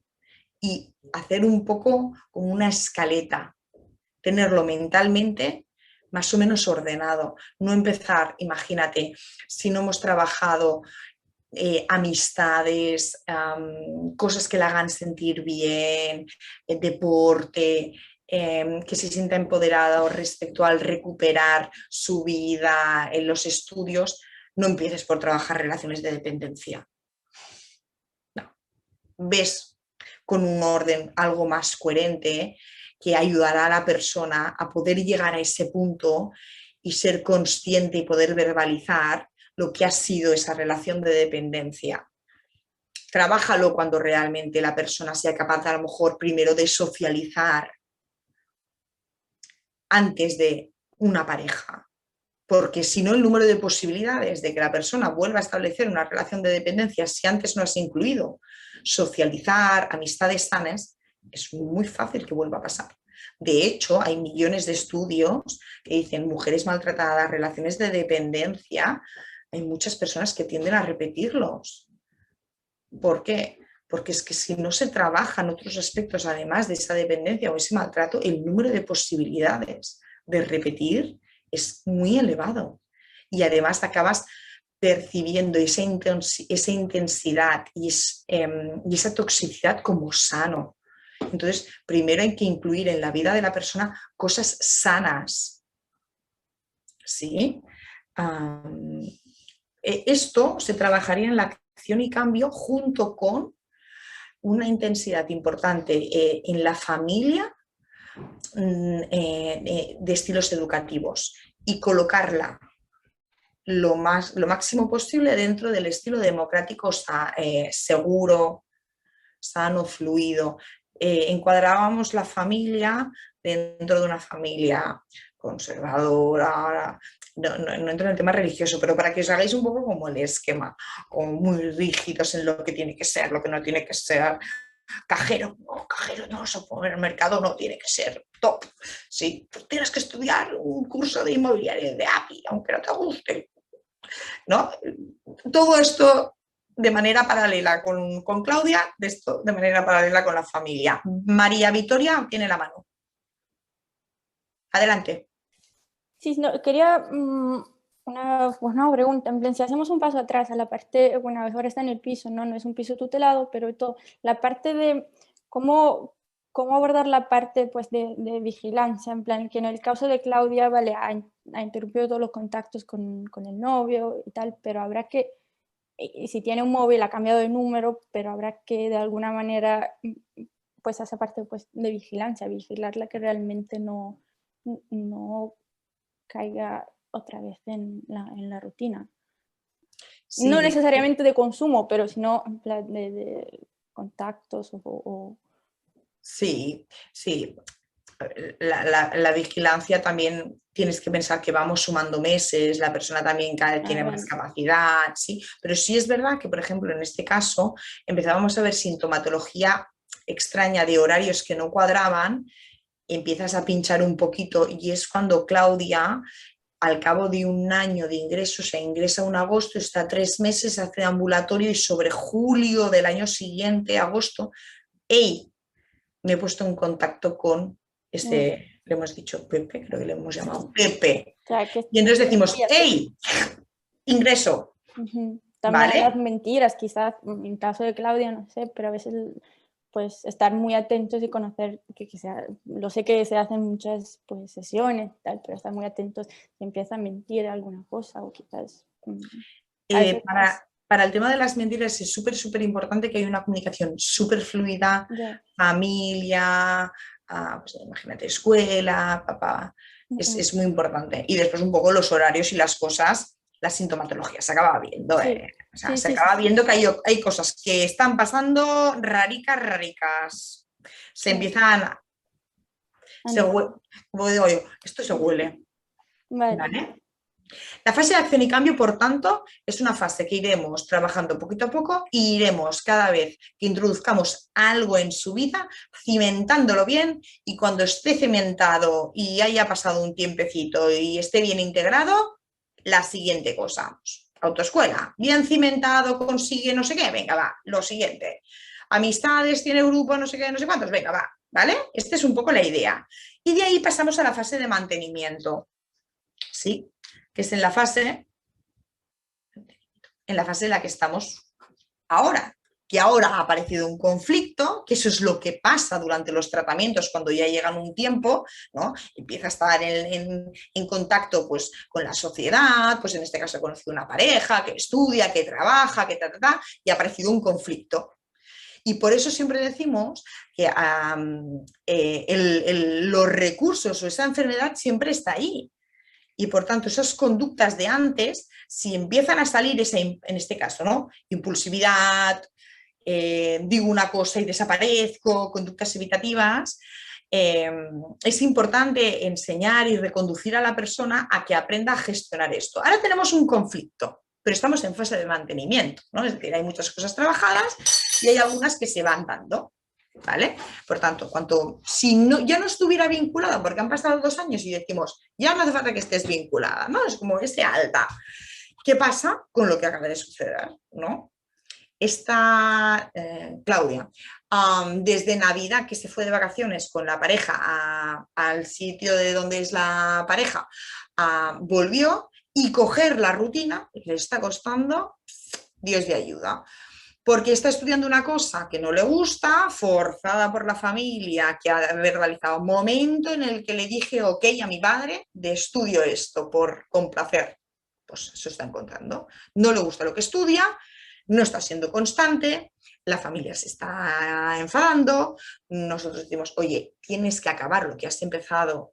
Ya no que te guste o no te guste, te falta 30 horas, has hecho 200 horas. A ver, sacrificio, esfuerzo y sobre todo, no porque queremos que haga una cosa que no le guste, sino en su momento, cuando se te dio a escoger este curso, se te dio la opción, en despacho, citar a tu padre y decirle, papá, no quiero hacer esto. Tenemos que empoderar, no conductas de evitación y no conductas parecidas a las que estaban en consumo. En consumo se inician y no se acaban un montón de cosas. Es importante no reproducir esto y saber que cuando se toma una decisión, lo coherente, lo maduro, es ser consecuente, ¿sí? Vamos un poco en esta línea. Pues ahora, ¡pam!, me voy a vivir a casa del novio con la madre, ¿sí? Nos lo dice.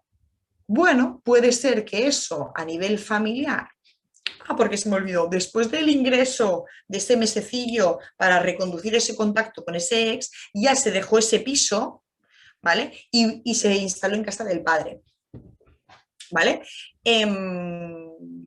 Hay dificultades de comunicación, bueno, hay cositas. También es verdad que tenemos que aceptar que los padres tienen capacidad de cambio X, y que tampoco puedes forzar, porque llega un punto de, bueno, te pueden decir, oye, el foco de atención es mi hija, yo soy como soy y puedo hacer ciertos cambios, pero soy así, ¿no? Entonces, resulta que ella se siente más cómoda, más aceptada, más natural con la pareja y con la madre de la pareja. Bueno, por lo que decíamos un poco de cómo es la familia. Claro, la cuestión no es si eso es un problema o no es un problema. No es un problema si se hace y se comunica y se hacen las cosas de manera correcta, que es lo que tanto su familia como Tempus hemos verbalizado. Oye, sienta a tus padres, díselo, ten un trabajo, porque tus padres no te van a dar una semanada si te vas a vivir a casa del churri. O sea, a ver, no te van a pagar el coche si te vas a vivir a casa del churri. O sea, te vas a vivir a casa del churri, de la casa del novio, cuando eres económicamente independiente y cuando puedes hacer las cosas. Pero vamos a hacerlo bien. ¿Quieres irte a vivir con el novio? Vale. ¿Qué ha pasado? Voy a casa de mamá, me la encuentro en la portería, se lo digo y no he vuelto a ver a mamá. Esta misma noche llamo a papá, voy a casa de papá, se lo digo y no he vuelto a decir nada. Esta mañana he pedido a los padres y todos estamos de acuerdo en lo mismo, que no es lo mismo dejar casa de los padres, que te puede gustar más o menos.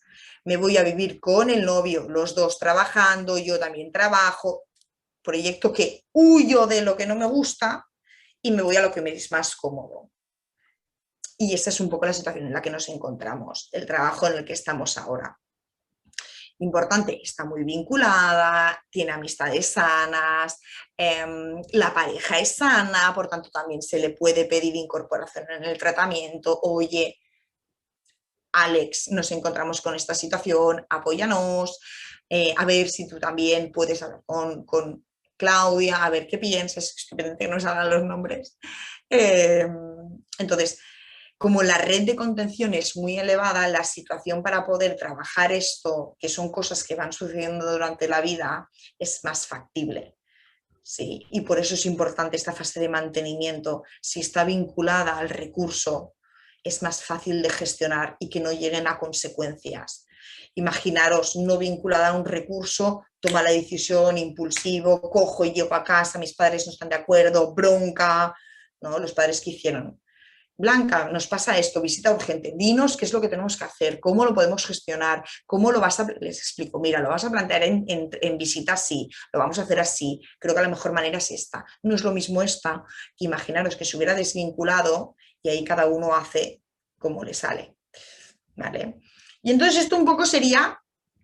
¿Vale? Ahora me gustaría dejar 15 minutos, si os parece bien, para la ronda de preguntas. Esto un poco sería que no es todo súper encuadrado, ¿eh? No penséis que cuando dibujamos un tratamiento, vale, esto esta fase, no, pero es un poco la dinámica de las fases del cambio de una persona y sí es muy importante tener presente sobre todo con quién hay que trabajar, qué hay que trabajar y el orden o la coherencia cuando planteamos un tratamiento. ¿Vale?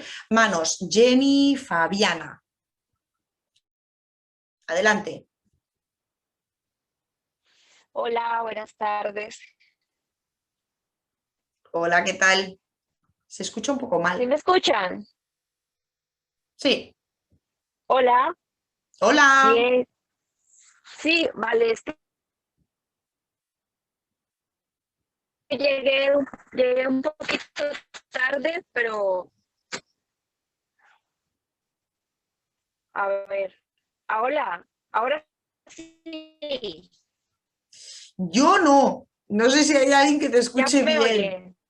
No, ¿Quieres escribirlo por el chat? Y si quieres yo abro el chat y te lo leo y lo leo en voz alta. está mala la señal entonces. Bastante mala señal, pero yo te propongo que si quieres, escríbelo en el chat, tómate tu tiempo para escribirlo en el chat y yo lo leo en voz alta y contesto. Y mientras doy paso a Catherine López.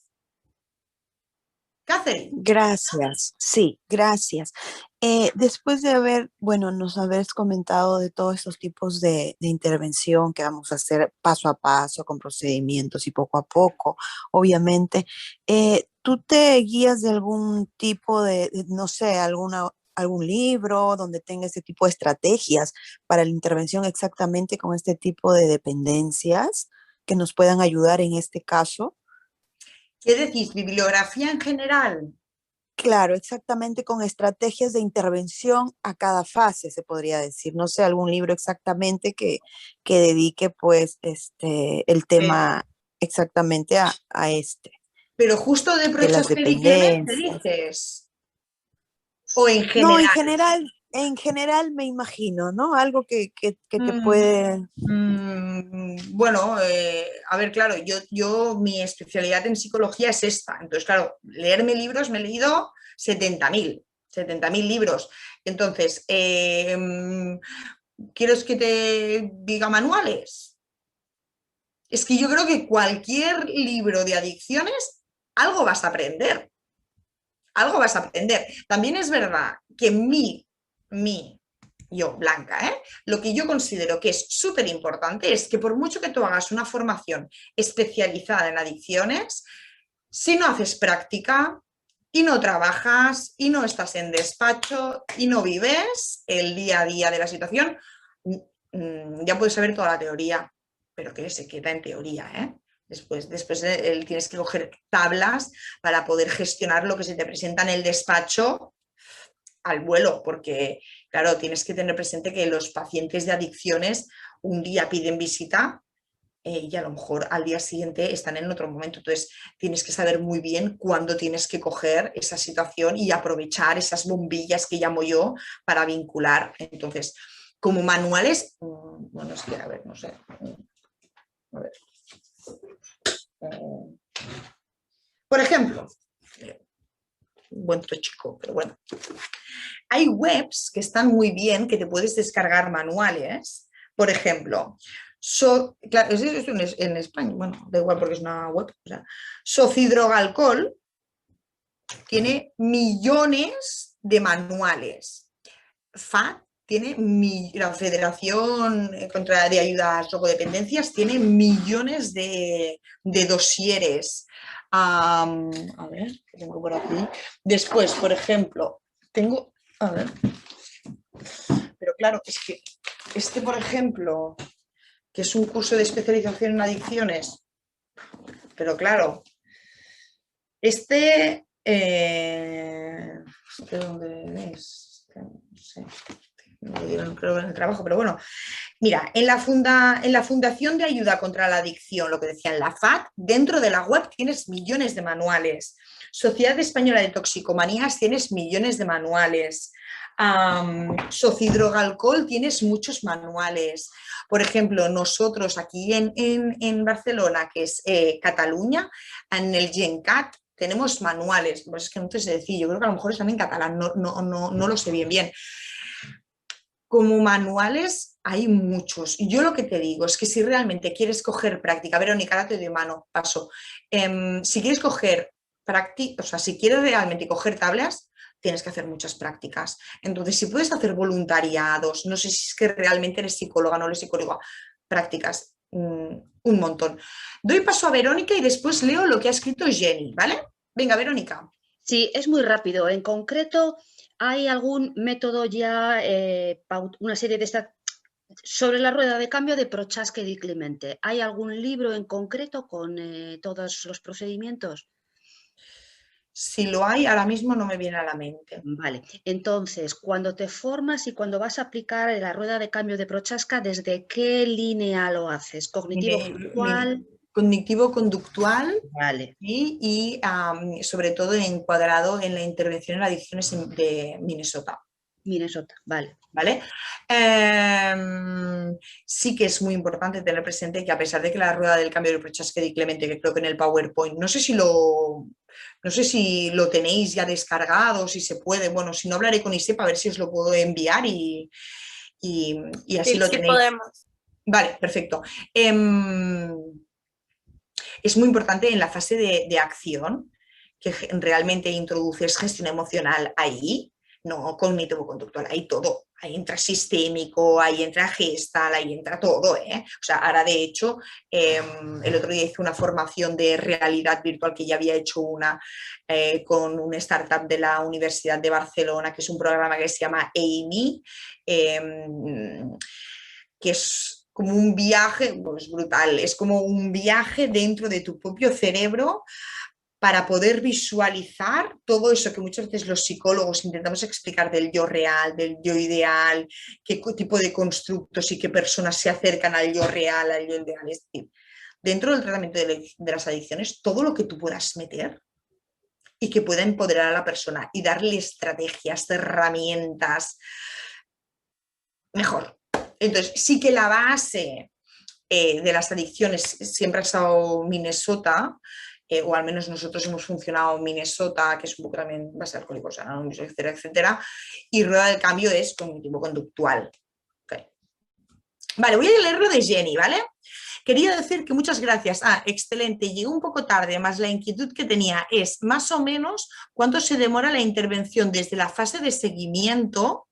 Fase de seguimiento, no sé bien qué fase es la de seguimiento, pero bueno, puesto que en este caso la adicción llevaba aproximadamente 7 años y desde que decidió dar el primer paso, más o menos fueron 2 años y medio para llegar a la etapa de seguimiento en promedio. Bueno, te voy a explicar un poco tempos.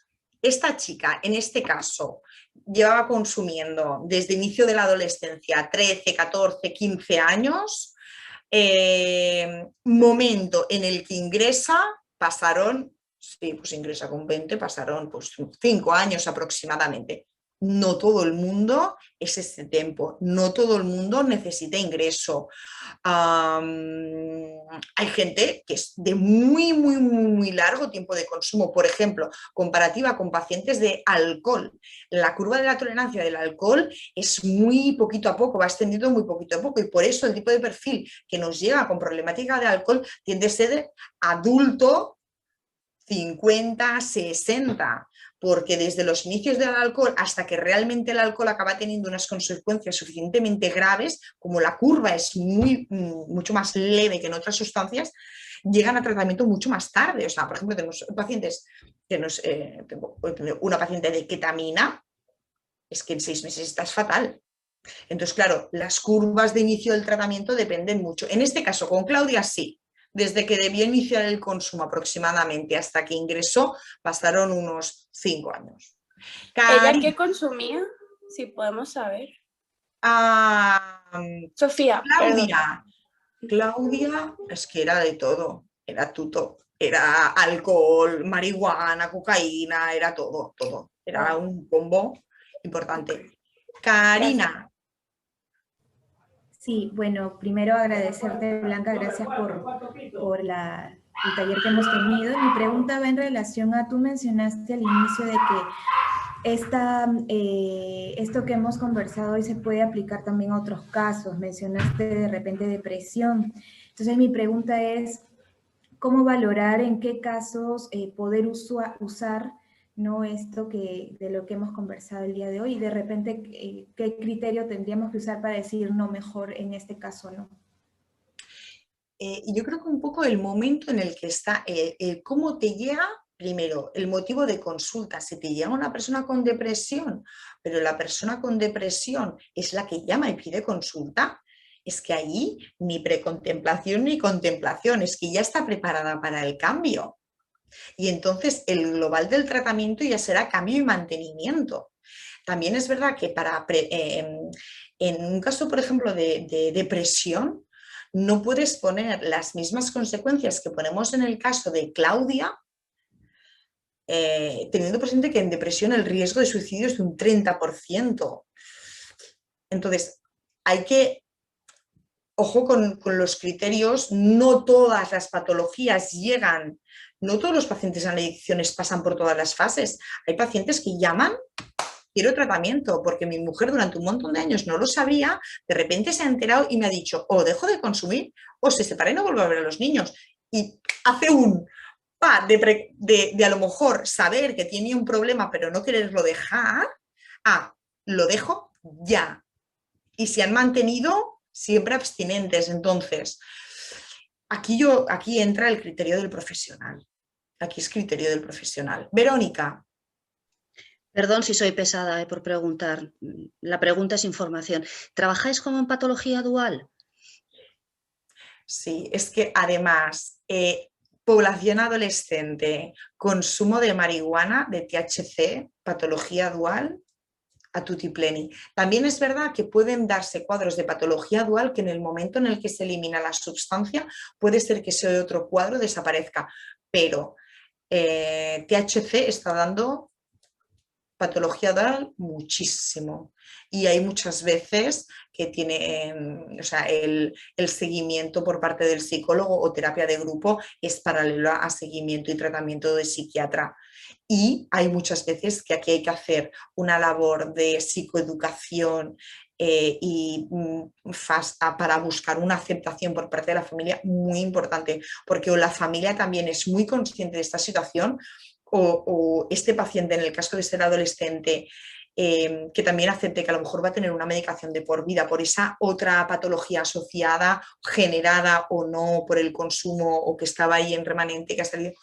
Es muy importante y tenemos casos de familias que incluso hay veces que el paciente lo acepta más que la familia y decir, guau, tienes que hacer un trabajo muy importante ahí. Sí, se dan muchos casos de patología dual, sobre todo con THC. Bueno, pues entonces ya daríamos por concluido. Creo que hemos cuadrado el tiempo bastante bien. No sé si Fermín quieres decir alguna cosa o algo Pues ahora ya para cerrar. Nada, agradecerte, Blanca, por este fantástico taller y además a todos vosotros que habéis asistido, que habéis preguntado muchísimo, que habéis aprendido mucho, espero, que era el objetivo, ¿no? Que podáis interactuar y tener un espacio para hablar con una experta como es Blanca, a la cual agradezco muchísimo. Perdona. Hacia el taller. Sí, bueno, pues entonces, creo que Sofía quería decir algo, no sé si hay tiempo. Sí, adelante. Es rapidísimo, de verdad. Muchas gracias y perdona que es hasta ahora. ¿Cómo ahora que el THC es tan famoso, verdad? Y todo el mundo lo vende y libre comercio y todo el mundo lo consume, ¿qué consejo puedes dar o cuál es tu opinión así muy rápida del tema? Pero, ¿de tratamiento? En general, o sea, por ejemplo, tengo un montón de amigas que me dicen, yo tomo THC porque me hace sentir mejor.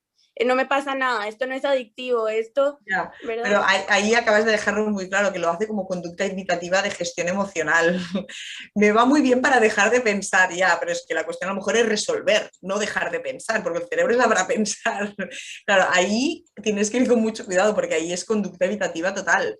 Entonces, ahí hay que trabajar mucho, gestión emocional, etcétera, etcétera. Como consejo, yo siempre digo, de la misma manera que en el alcohol en la adolescencia se dan conductas de consumo, bajo mi punto de vista, si la persona es capaz de sostener el resto de cosas y demuestra que tiene algo de consumo, pero que no afecta ni en familia, ni en gestión de la emoción, ni en relaciones de pareja, ni en amistades, ni en hobbies, ni en estudios, puede ser un consumo que de la misma manera que en el alcohol aumenta en la adolescencia, pero desaparecerá. Para mí es muy importante valorar qué áreas y qué aspectos de tu vida están empezando a quedar alterados y qué tipo de dinámicas está empezando a adquirir. Y para mí este es el punto. Fermín, pues Gracias. entonces... Perdona, Sofía, que te he cortado. Pues entonces yo ya me despido porque ahora sigo con el trabajo. Muchísimas gracias a todos y además habéis participado muchísimo, cosa que ha hecho que el taller sea muy dinámico. Y nada, hasta pronto y muchas gracias a todos. Que tengáis una buena tarde y una buena semana. ¿Quieres estar al día de todo lo que ocurre en ISEP? Síguenos en las redes sociales y no te pierdas nada. Actualidad, entrevistas con expertos, masterclasses, sesiones clínicas, vida estudiantil, eventos y mucho más. Podrás encontrarnos en Facebook, Twitter, LinkedIn, Instagram y YouTube. Además, ahora podrás convertirte en el protagonista de nuestros perfiles sociales. ¿Cómo? Muy sencillo. Cuéntanos cómo está siendo tu experiencia en ISEP, muéstranos cómo es tu día a día o comparte las fotos de tus mejores momentos. Acuérdate de etiquetarnos o de usar el hashtag Experiencia ISEP. Así podremos compartir el contenido con el resto. Recuerda, juntos hacemos ISEP.